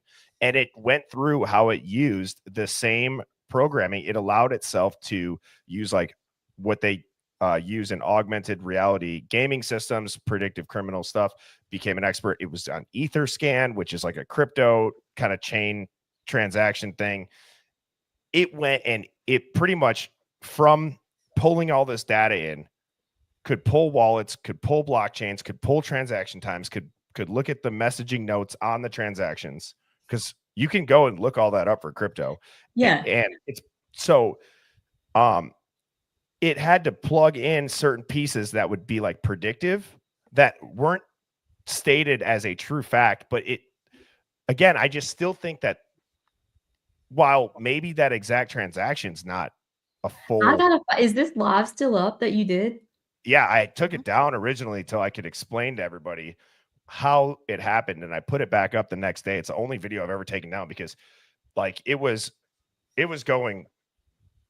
getting like crazy traction. And I'm like, I don't want to be the guy that now it's like ARG. It's not like a true transaction.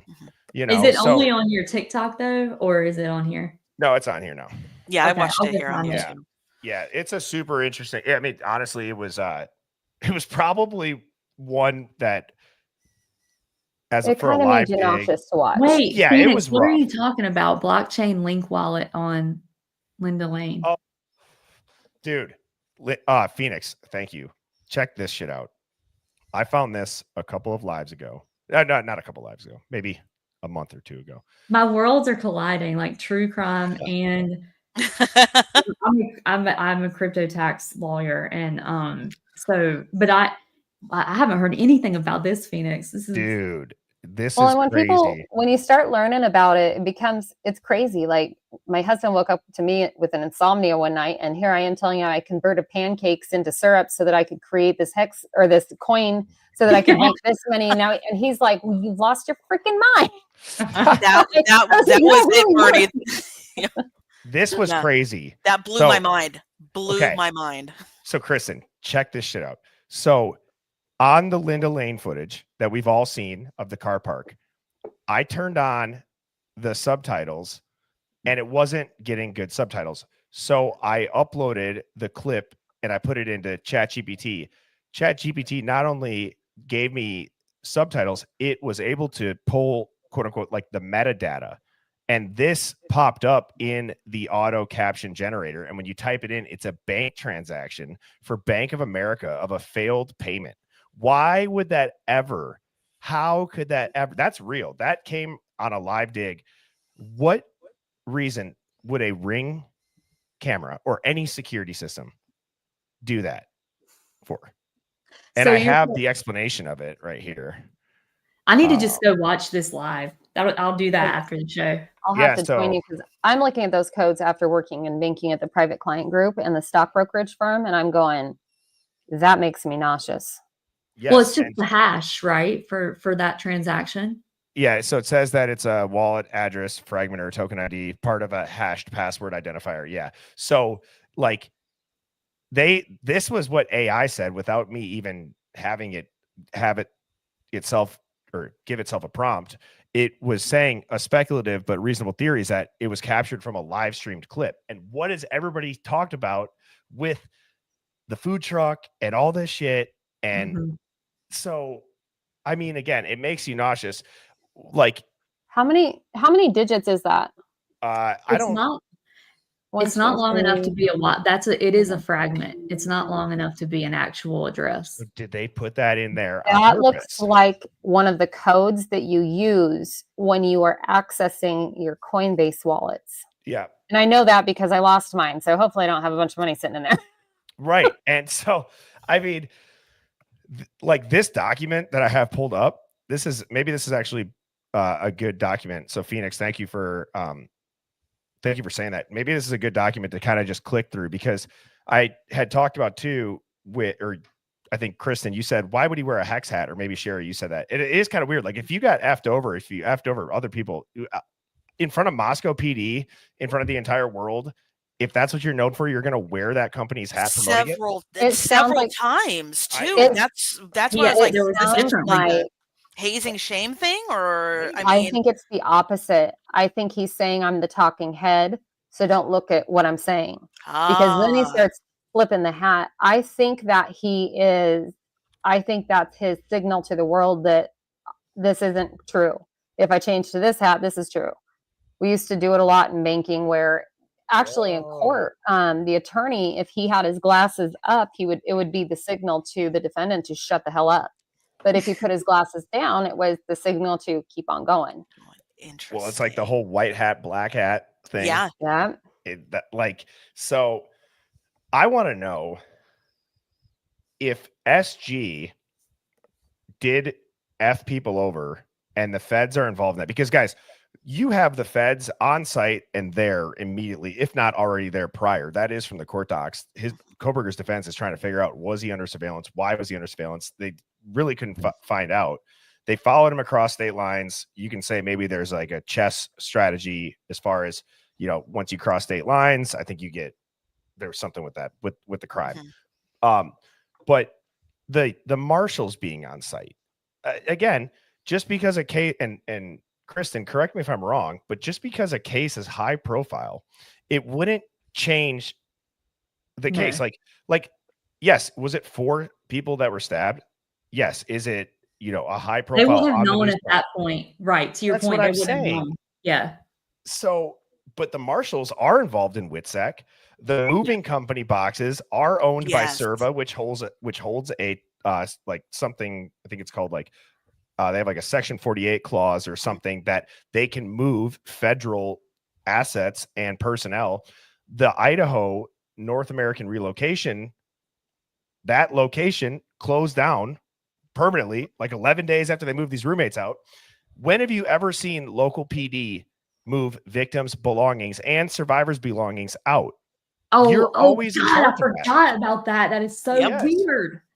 So, and just everybody in plain clothes, officers in plain clothes into a U-Haul. I mean, give me a break. That's just. I have a photo of the Cowboys here, I think. That one where he's in the window where you can plain as day see that badge. Oh, yes. Where did that one go? I'm just kind of clicking through all these videos that we. It doesn't look like those. Looks like a still shot from just a regular camera. I had it on the stream too. Well, I'll tell you this while you're looking for that. I just asked ChatGPT what does hex mean in the drug world. Yeah. And it is slang for hexadrine, so methamphetamine variants. And hex obviously could be a curse. But also hex in crypto drug contents is real cryptocurrency used for drug trafficking. Wow. There could be numerous reasons he still wears that hat. I think it's on a different stream. I'll pull up a different. There's a couple people. There's one creator, and I really haven't. I can't remember her name right now, but she did kind of a deep dive, but then there was parts of it that I was like, I don't think this is like from a crypto perspective. This doesn't sound right. But there's a couple of creators who have dug into that, and that might be my next like big rabbit hole. I've got to go watch this live of yours, Birdie. Yeah, it was one of those. It's a little bit longer, but it's like a full deep dive on, or like it's a live dig. So you hear us explaining it the entire time, and man, if I could just find that picture. But yeah, I mean, the one it was on had it was within the last week and a half, and Phoenix was on it too. Okay, let me look for. It was a still shot. Everything was black around it, and you could see the guy in the window. Yep, here it is. When I found that photo on Reddit, it made my stomach flip. There you go. Were you the one that sent me this? Yeah. I've never seen. I mean, that is the clearest day marshal badge. And when you go on there was, I forget which news station it was. I think it was a local one, Mamatata, where I think it's like the Asian reporter is. Yeah.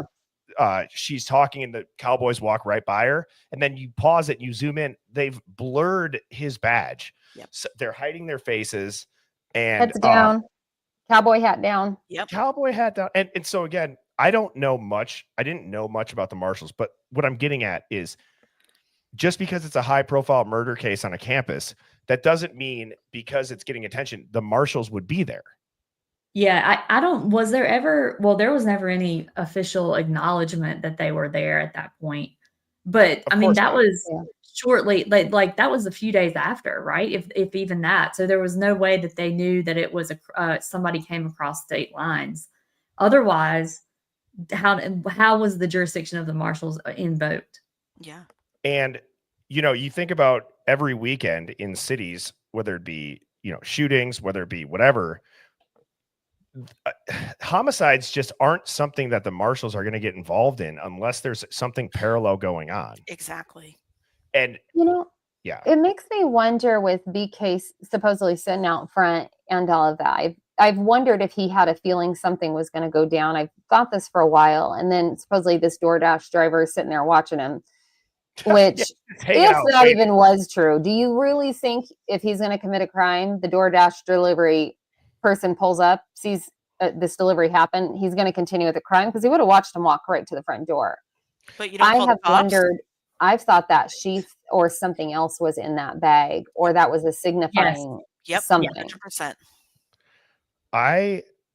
So Brian, the reason that makes me think that Brian is involved with the case and like the whole stargazing thing, like it could be a real alibi and it would make sense. He subscribed to whatever that stargazing club was. And there was the torrid meteor shower that night that lines up right after the times of when these murders would have been.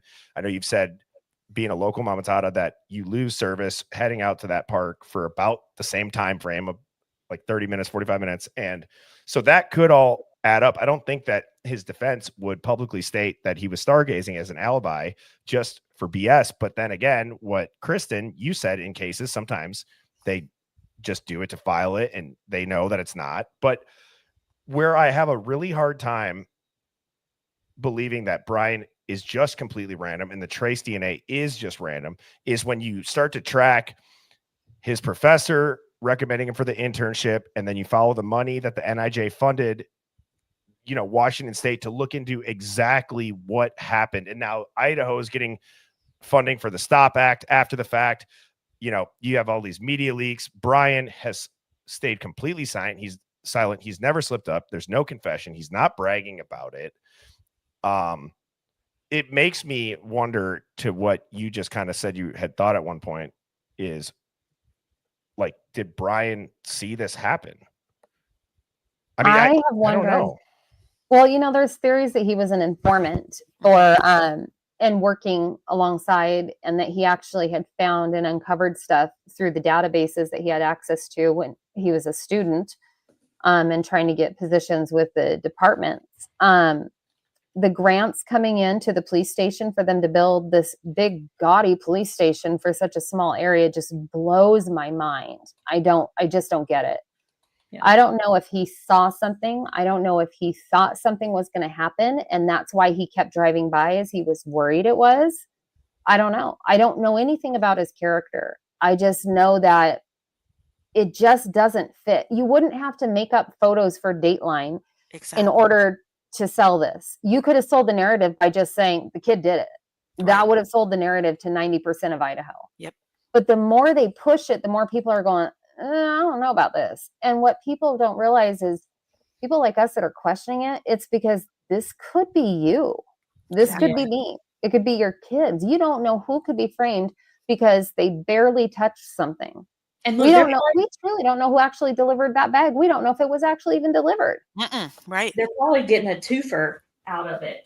Like, you know, if it is some type of psyop, it could be multi-pronged, right? Like they're getting maybe the DNA angle. Then there was some type of the funding. Then maybe look at how intrigued we all are with this, and you know, the nation and the world. And it's like, look over here while we're doing this. I always think like, what's going on that they don't want me to?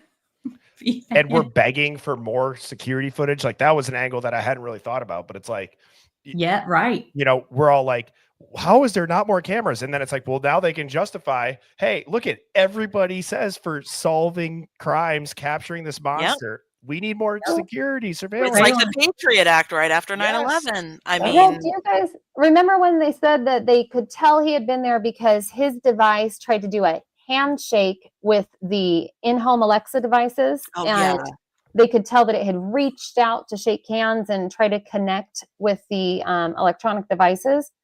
The freaking internet was down.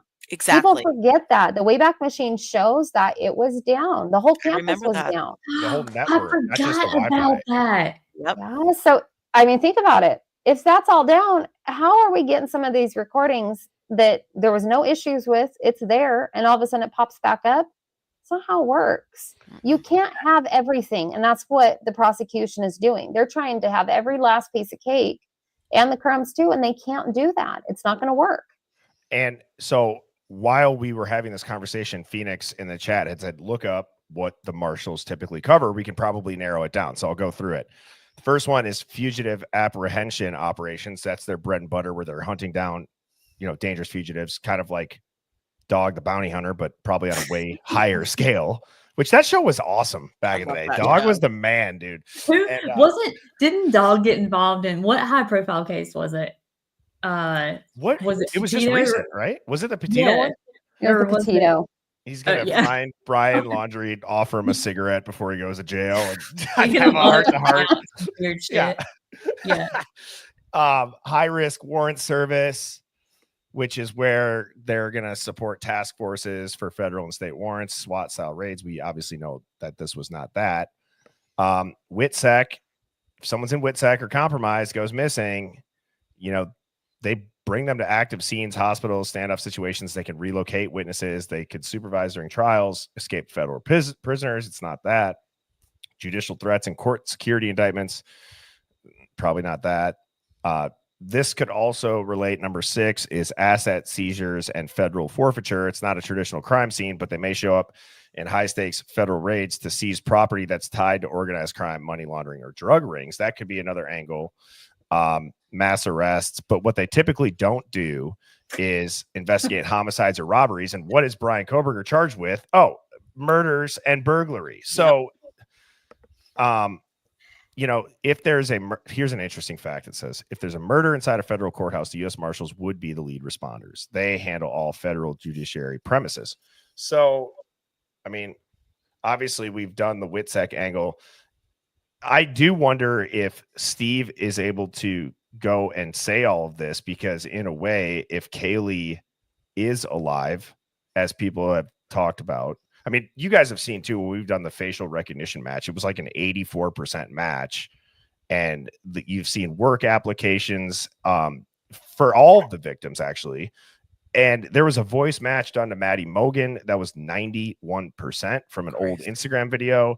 So there's the fringe theories where it's that, but it's like if you took a picture of yourself today and then you go take a picture from 2 years ago, a year ago, you put it into a facial recognition system. Tell me how often you're getting 80+% matches. I mean, your hair could look different. It could be a different color. You could have lost weight. You could have gained weight, whatever it is. It would change that score. So there might be some teeth to those theories. I think the marshals being there is the biggest, in your face thing in the whole case. It doesn't fit unless it's something bigger than 4 students were unalived at an off-campus house by one deranged person who had no ties to them. Yeah. And so you have the PCA that might as well be toilet paper at this point. Now. Yeah. You have a white Hyundai Elantra that they said was, again, at the scene that they were looking for. And there's alleged ties to the sale. Who owned it? The previous owner was the owner of the house. It was 8 hours away. Oh, and let's not forget this, everybody, that there was also, this is the photo of that car. There's also a giant handprint that looks purposefully placed on the Elantra's window that matches up exactly with the handprint. I overlaid them here on the window there. Both, boom, right there. And it's the exact same hand. So I don't understand how this was ruled out again so quickly. Brian Koberger, a month later, trace DNA, which I think if you're involved in the court system, we all hear touch DNA, which is what Ali Benevento, who's on my stream, talked about, how when a jury hears touch DNA, they think, oh, you touched it. Right. It's there. Which is You going to must be have done allowed in, by the way. Right. You know, with he's going to let them use that term. It's just like, so they can rule this shit out. That's way more suspicious than anything Brian did when they found this car crashed in Eugene on a hit and run. So there was no touch DNA on that handprint? Hey, that's what I'm saying. Did they even look at it? Exactly. No, of course not. That's that car that crashed that in Washington or somewhere, right? In Eugene. What was the theory with the landlord with SCs and the landlord? Well, so his like somebody that he had employed, he sold this car to. So they go, and the title is technically not related to the homeowner, but he had recently sold this car to her, I believe, if I'm remembering correctly. And you know, I also think back to the marshals being involved with Witsack, and I know, Mama Tata, you're thinking Idaho with the Aryan Brotherhood, but if you remember, like a month ago, Pam Bondi and Donald Trump are talking about how the leader of the Sinaloa cartel was taken down in Eugene. And I started thinking, I'm like, if this was an entire giant operation, Brian Koberger would actually be the perfect person to set up and put in the media. He's obsessed with serial killers. He's weird. It's going to sell it. I want to tell a story after this real quick, but to finish this point, you're not taking down the leader of a cartel, whether it's just a local, gang part of it. You're not taking them down in weeks or months. It's going to take years. You're going to have to build the case. It's like there's going to be a ton of other people. And if you don't think that national security would justify that, if these kids did get hit and they were actually killed, that the FBI and the government would come out and say, yeah, hey, we were funding a study that was really just a front because the cartels have infiltrated the Greek life universities across our campuses and are using frats and sororities to run drugs. And we knew about it, and they found out and they killed 4 kids. I don't think they'd come out and say that, because people would be like, you're using our kids pretty much as shields on college campuses. And it went terribly wrong. It'd be one of the biggest F up scandals of all times. Yep. I watched a documentary over the weekend on, I was just looking up like really creative and clever sting operations the FBI has done. One of them that I watched was when they had 2 people that were on the FBI's top 10 most wanted list in Washington, and they used free Redskins tickets to lure these people in, and they had about 30 people show up, and they were getting the whole fan experience where they got to meet players, they were getting their pictures taken, and they go into this room to get a speech by somebody, and this guy goes, and we have a really big surprise for you all. You're all under arrest. And the cops come in and storm and arrest them. So they did all of that. They will get creative to catch people, is what I'm getting at. They got the money to do it. Why wouldn't they? Do you know what I mean? They don't. I think sometimes they don't care who they have to get through to get to the goal, the end game. Yeah. Well, and there's so many connections in the area that people don't realize how the money moves in the area. They don't realize who's connected to who. It's a lot of these people were connected to the botched serial killer that I mentioned before, back through, it happened for decades, where the kids were killed. You can watch it on Investigation Discovery HD called Dark Minds. And I think it's, I forget the name of the actual episode. It's one of the first ones they did, where they talk to serial killers and say, what are we missing on this case? And so they talk to people who are on death row. And these guys are like, this is what I would have done. This is what you're missing. This is how you solve it. And a lot of these people are connected. I love series and shows that are kind of like when the FBI or the CIA goes into like a super like dangerous person that they couldn't catch for years, and now they're like, you're gonna work for us, and they teach them all their tips and tricks. Like, Yeah. there was a really popular one that was like, this guy was a art thief, or he was a really good fraud for art. And then he started to actually show which art is fake and just a duplicate. Oh, And I saw replicate it. that. Me too. Oh, that's That so was good. cool. I It's forgot so the name of it. fascinating. I forget the name too, but I definitely watched that, and that was just like, oh my god.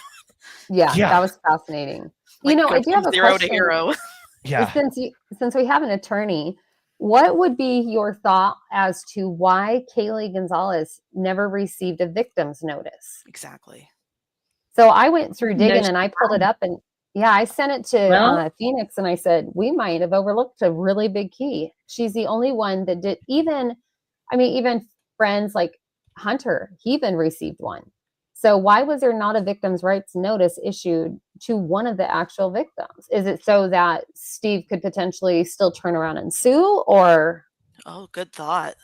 And Yeah, a victim notification, just for everybody who doesn't know what that is, it's a formal alert that's given to victims or their families about key developments in a criminal case, such as arrests, court hearings, plea changes, sentencings, or appeals.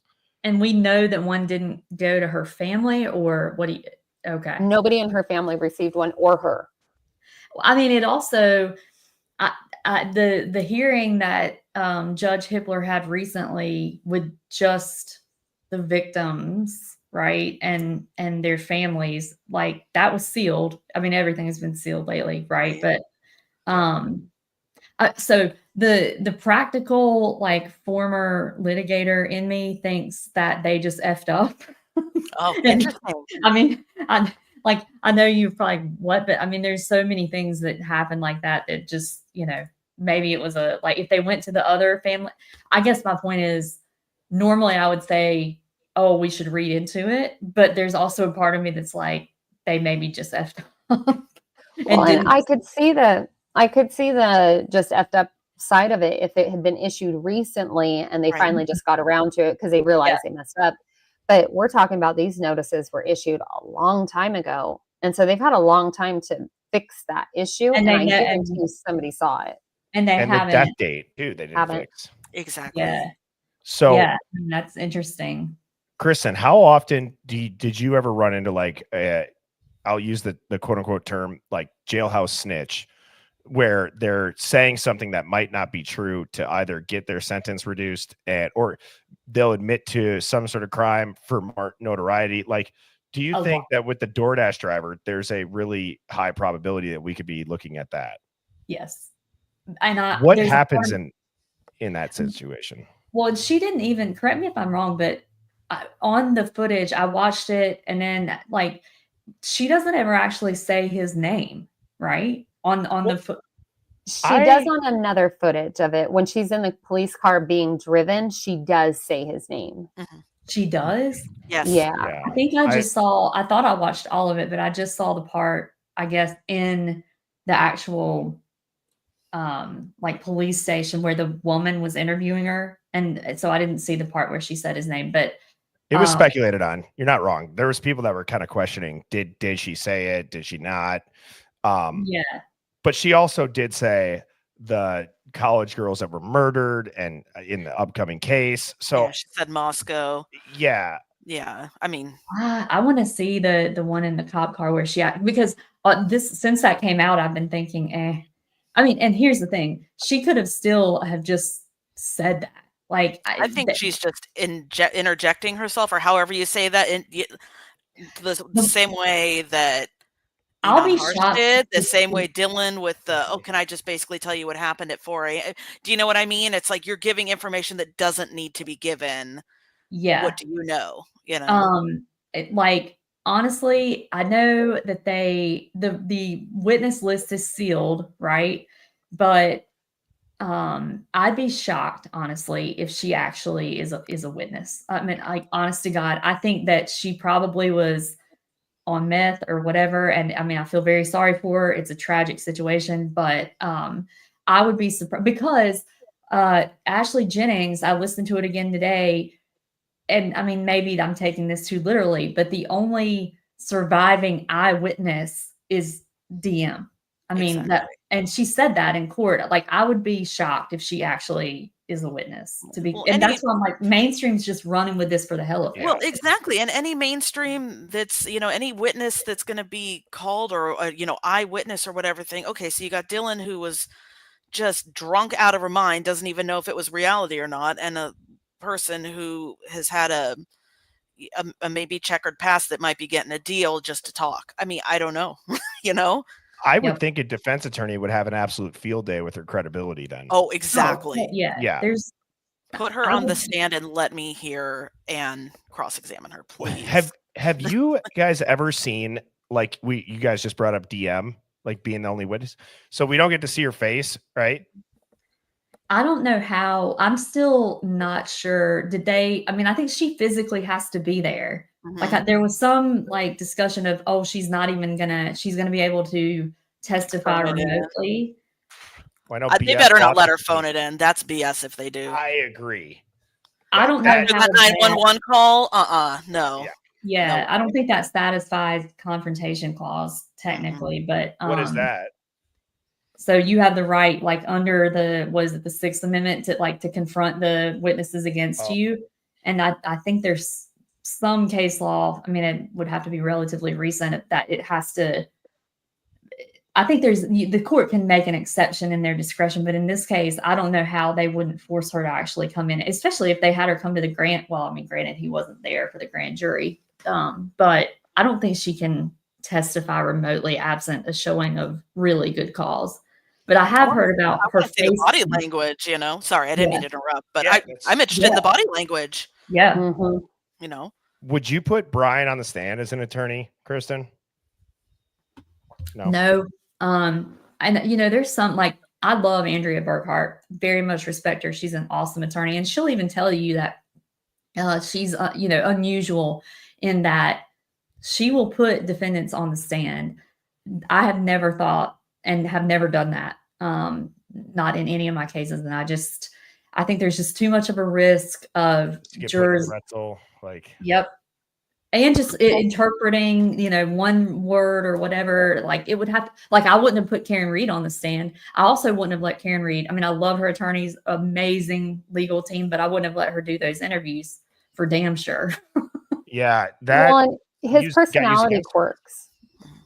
Yes. I just think Yeah. I have a son with ADHD who is hyper focuses on things. And I think what would happen is, I think that Brian would try to people please. If he truly is a nice guy, he would try to explain, and he wouldn't know when to just answer just the question. He would try to give detail to explain why that's his answer. He well, would try to make everybody comfortable because he's uncomfortable. we've talked about, like, if you've been around somebody with that diagnosis of autism that they're saying he has, that's exactly what it is. They have to over clarify in their heads to get it through. And then I'd always been curious, like, okay, if I was a defense attorney, what would my approach be? If maybe Brian didn't get on the stand or not, but what could it be to still get the autism point across without it kind of being like, maybe some people, if they're not familiar, they're like, oh, well, he doesn't know and he's not thinking logically. Like, is it an excuse? Like, kind of like when Hitler, he had no idea, really. It didn't seem like he'd ever been around somebody like that. So he was having a hard time trying to understand what Anne was saying. But like, if they framed it as like, he's not some like loner incel who just was, looking up Ted Bundy and wanted to see what this would feel like. He was like an autistic obsessive who was looking into this. And you look at any of our browsing histories, I'm sure it's very similar to like what they'd find. Right. Well, are you talking about for the mitigation phase, or you mean just the actual like trial itself? I guess in general, I mean, I'm trying to think of like how to get into a jury's head to where, like, the silence, maybe his body language could be explained, where the autism aspect wouldn't necessarily maybe hurt him in the minds of some of the jurors, where it's like, I think most people, if they heard like he was an autistic obsessive type of personality with this, and he's clearly a scholar, he was good. So could that be an angle where it like doesn't put the autism in a bad light. You just have to think about how are you going to get it in, and like how is it relevant? And your audience. Yes. Yeah. Yeah. The Idaho audience, I can tell you from, if it's a jury of your peers from in northern Idaho, you're not going to win it if you put him on the stand. No kidding. The mentality of Idaho is still small town. And it doesn't matter, no matter which way you spin it, there's still a lot of misconceptions about autism. A lot of people think, keep in mind, southern Idaho, you have a lot more of the bigger churches and more cult-like mentality type churches. So it's we just need to pray it away. Yeah. And so people don't take that into account. It'd be a risk to put him on the stand, depending on the jury. And considering jury selection is only going to be a 2-week process, I'm with her. I don't think there's any way. And like somebody just said, he scored 100% on the SAT. Is that true? Oh my God, That's is that real? crazy. If that is true, I mean, he's not going to win, because people are going to say, well, he's a genius. He can get away with this because he's a genius. God forbid somebody's smart these days. I mean, Yeah, geez. but he made every simple mistake that any dumbass Yeah. would. Like, it's the other part too is, so think about with the witness, the DoorDash driver I'm talking. So you're going to tell me that a guy who is about to go and commit a quadruple stabbing, first time ever, just to see what it feels like, somebody pulls up to the scene and they answer the door and they're awake and there's stuff going on in the house, he's still going to go and do that for the first time? I don't know. And then one of the things, going back to the beginning, I have written down that I wanted to bring up is when Christy, we watched the interview where she said her niece called her and said that they were at a party that was shot up. I've always wondered, how does that just get brushed over? I mean, that is a victim's mom saying that. There's a firearms expert, allegedly, somebody who could have talked about it. And what do you guys, I mean, that is bizarre to me. I've always thought that was so strange, because that never was on the news about nothing about shooting. And I mean, keep in mind, we're still a small town. We still drive around with shotguns on our trucks, like drive to school. I drove our grain truck to school because I was in the middle of harvest and it had the shotgun in the back. Like, that's the small town mentality. So the fact that there was supposedly a shooting, nothing was ever said. Or that they were bound and gagged. That was another thing. That's another thing. Right out of the gate, that they said they were bound and gagged. Somebody was like, I remember very early on, they were saying that, like, they would just like go down the line, punch, punch, punch. Like, they were all four just like lined up and they were just like beating the snot out of all of them. But, I mean, everything from the beginning is gone, Gone. Scrubbed. It's very relocation-esque.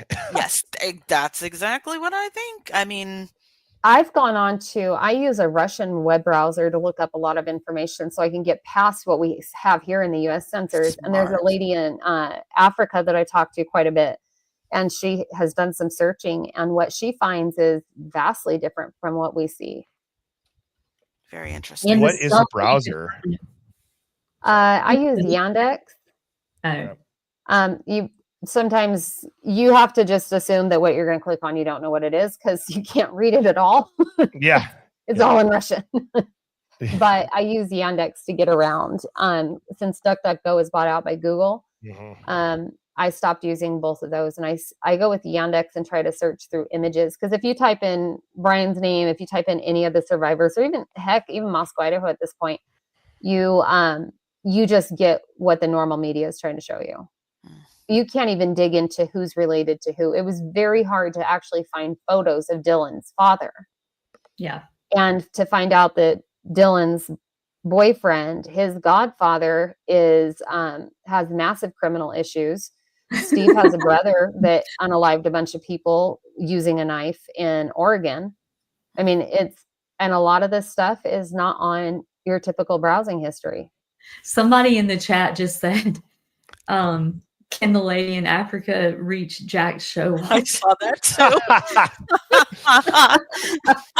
Some of the comments are so funny that it's like hard when I'm like seeing them kind of fly by. Yeah. I'm trying to make a point, and it's like, how do I ignore that? Yeah. Like you're not ignoring, but how do I not let it like Yeah. make me laugh if I'm talking about something super serious? And it's like the Hive, as you guys know, obviously you guys have been in there. It is the chat is done a really good job, even as the stream is growing in size.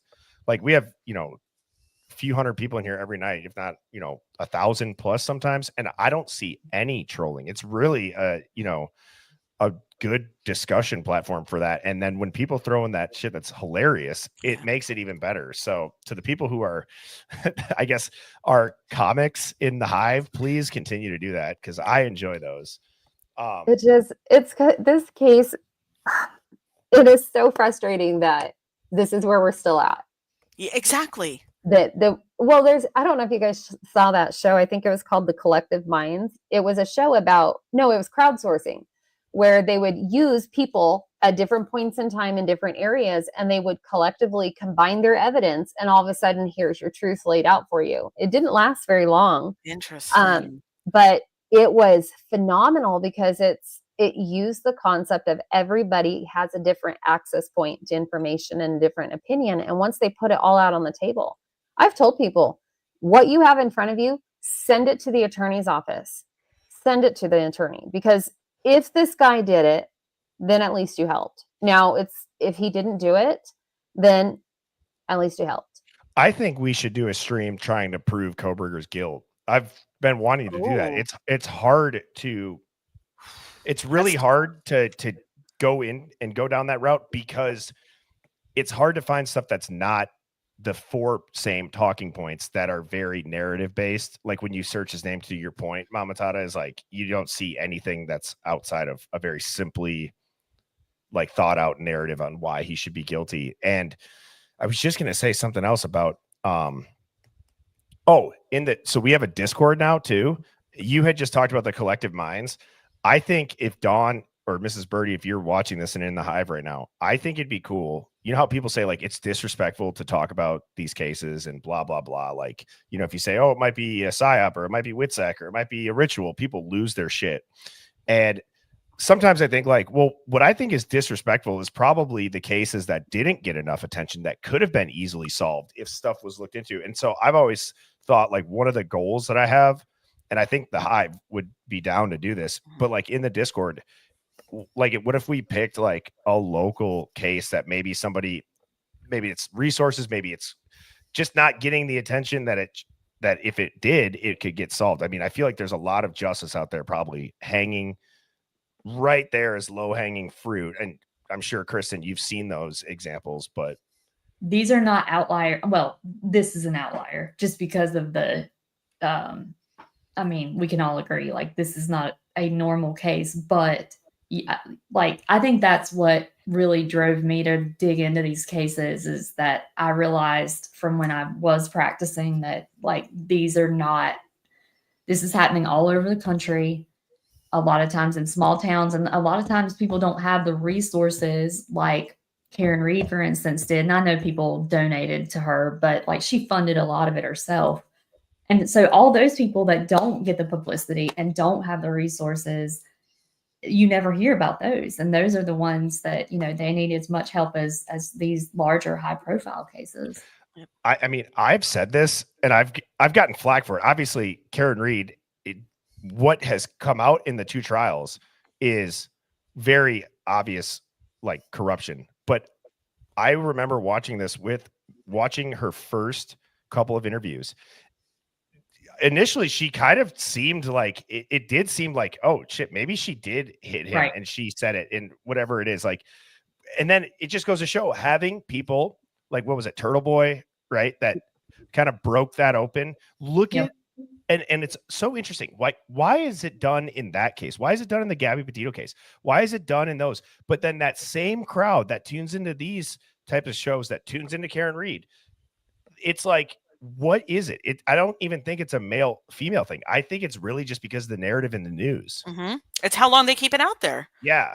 Yeah. I mean, you never hear. I mean, not to. I'm not trying to get political, but you never hear about the Native women that go missing. The African American children that go Ever. missing. It's always The white people. yeah, White yeah, women. no, Yeah. exactly, and Yeah. it's. I mean, it's everything is driven by the same people. Yeah. For what gets Yeah. out there. Did you guys originally think that Brian was guilty when he first started hearing this case? My Just initial right thoughts off the bat. when I saw him on the news, I actually just said that's the guy that did this. I was shocked. Actually, I didn't know. I was just confused. I'm like, that looks like a dude that couldn't kill 4 people with a knife. That's what I thought. I've never thought that, like, from jump, like the day after it happened. I mean, obviously we didn't know at that point, but just looking at it and the dynamics and like being from a small town, and I was like there, and it being a college town, I was like, this is not one person. Like, I did actually think Karen Reed was guilty at first. I did too. Interesting. Just because Yeah. of her The but that goes to demeanor. show you like the demeanor. Like, I thought it was really weird how which it makes sense because clearly there was a hell of a lot of resources that went into helping her prove her innocence and also frame her as guilty and cover up a bunch of shit, right? We didn't know that. But you talked about putting Brian on the stand and how people hang on to every words. The thing that had me have that, oh, she might be guilty, is how she talked only about herself and didn't really seem like she cared that John O'Keefe was dead at first. At least that's how it came off in those docuseries. Yep. Yeah. You guys got that same vibe? Yeah. And her attorneys are phenomenal. Like Alan Jackson, Bob Alessi, David Yannetti, Liza, but I don't know whose idea. I mean, because that could have very well cost her that second trial. Like, if you had had some different jurors, those I would never have had her do those interviews. Do you think, what is a strategy for, because one of the questions that I asked Ali Benevento, I don't know if you watched that one, Chris, but I said, how much does a case getting more traction in the news change your strategy in legally? I don't know. And she said it definitely can change it, but I'm curious, I think it's a rare case. Like, these are outliers, right? In this, I say I'm contradicting myself.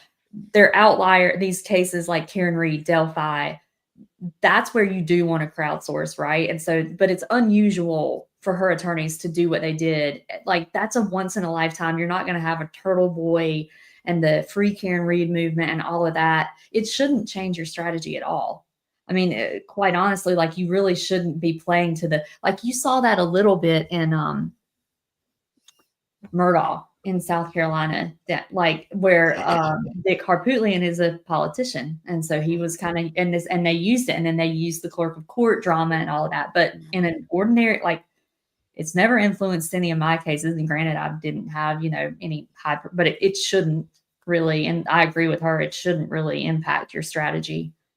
Yeah, I mean, that's the other thing too, is I think if anything, the high profile nature puts so much pressure on more so the prosecution probably than the defense to get the conviction. And I think for the prosecution, not that it wouldn't be like a career maker for a defense attorney, but for the prosecution, I think if you lose that, you're effed type of thing.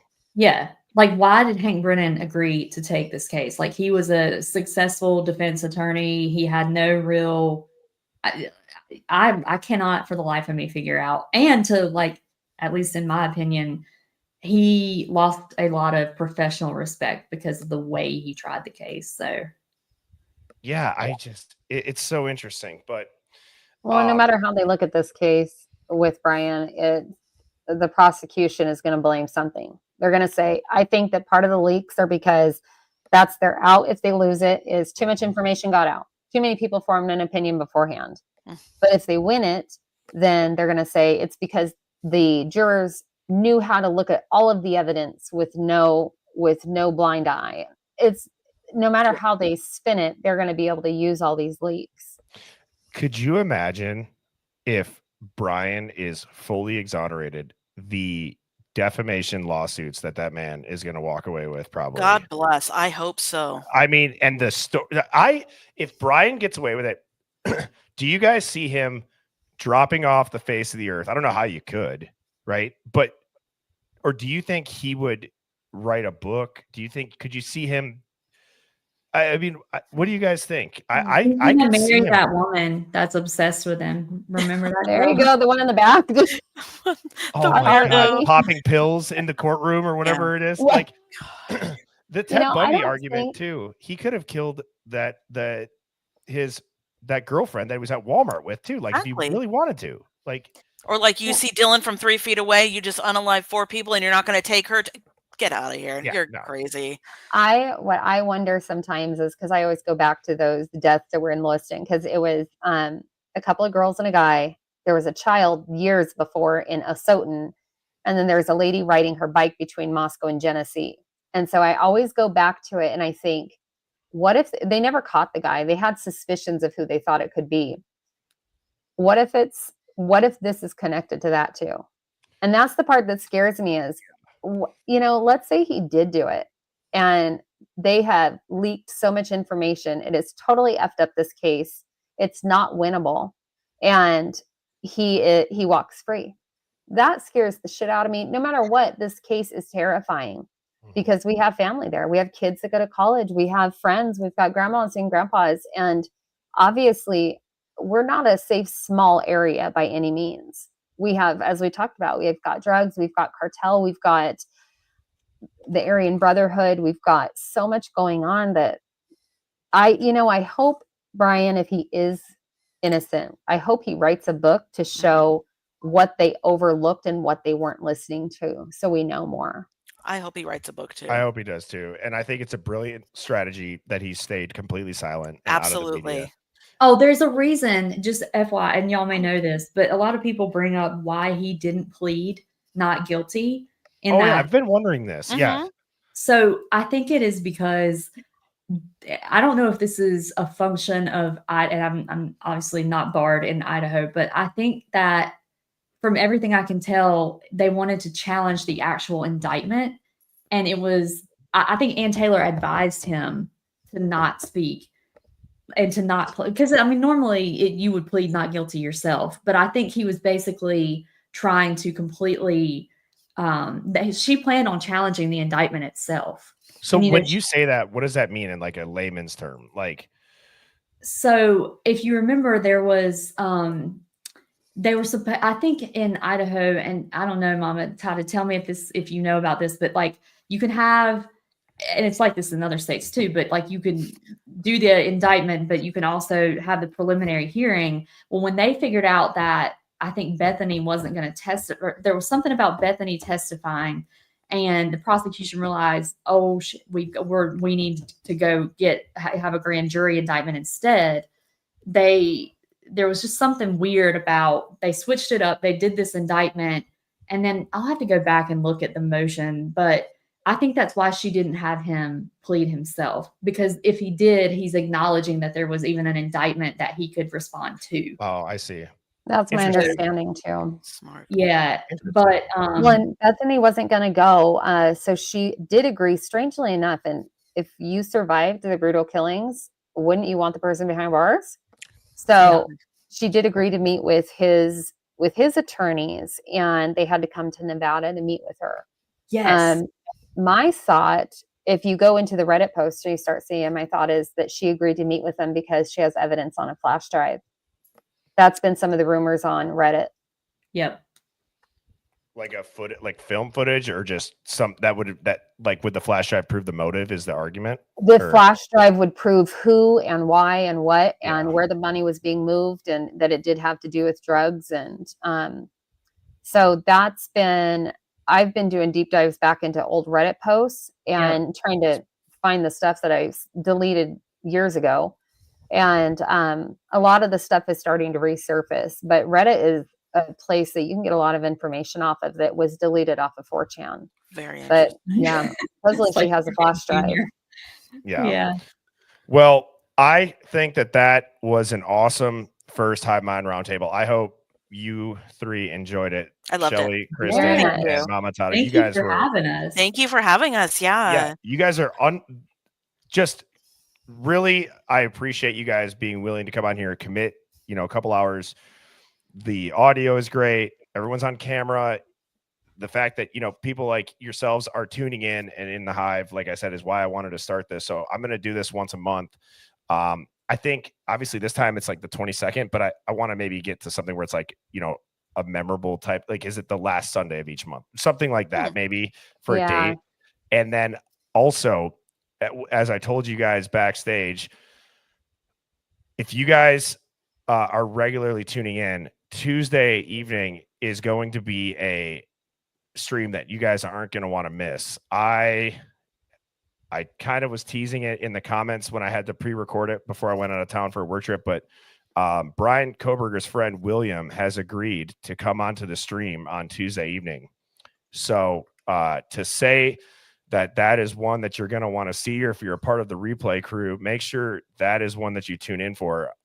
In the Discord, start any questions that we have for him. Phoenix is going to be up there with me too.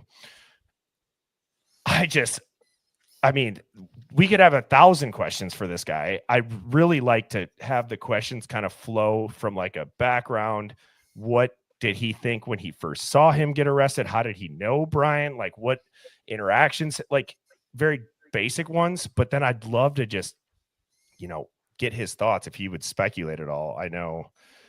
I would not play it on the big screen in the family room after I've talked to him quite a bit. No I would recommend that is not one that's on the TV. Yeah. Take the kids out of the room. Yeah. I mean, I'll have like a language warning, explicit. I would use to buy a CD from Walmart. Like, you'd have the explicit thing, but no. So I don't know if William, if you're tuned in right now, but thank you for being willing to come on. Like I said, I told him he can say whatever the hell he wants.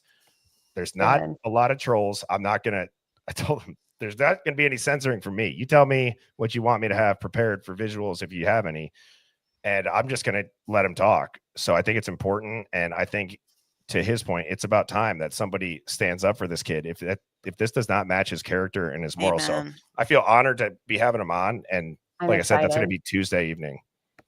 Can't wait. With that being said, go ahead. Birdie. Thank you guys so much. Yeah, you guys are amazing. I'm glad that this worked out kind of the way that we all visualized it. I think this is going to be awesome to continue doing this moving forward. To everybody in the chat, I know tonight was a little bit less interactive with like pinning comments up and stuff, but I will always announce the Hive Mind Roundtable a week before it happens. And that process of emailing me, username, some points that you wanted to make will stay the same. And I mean, for you three, this was pretty seamless, right? You just click the link. Oh, joined so up. easy.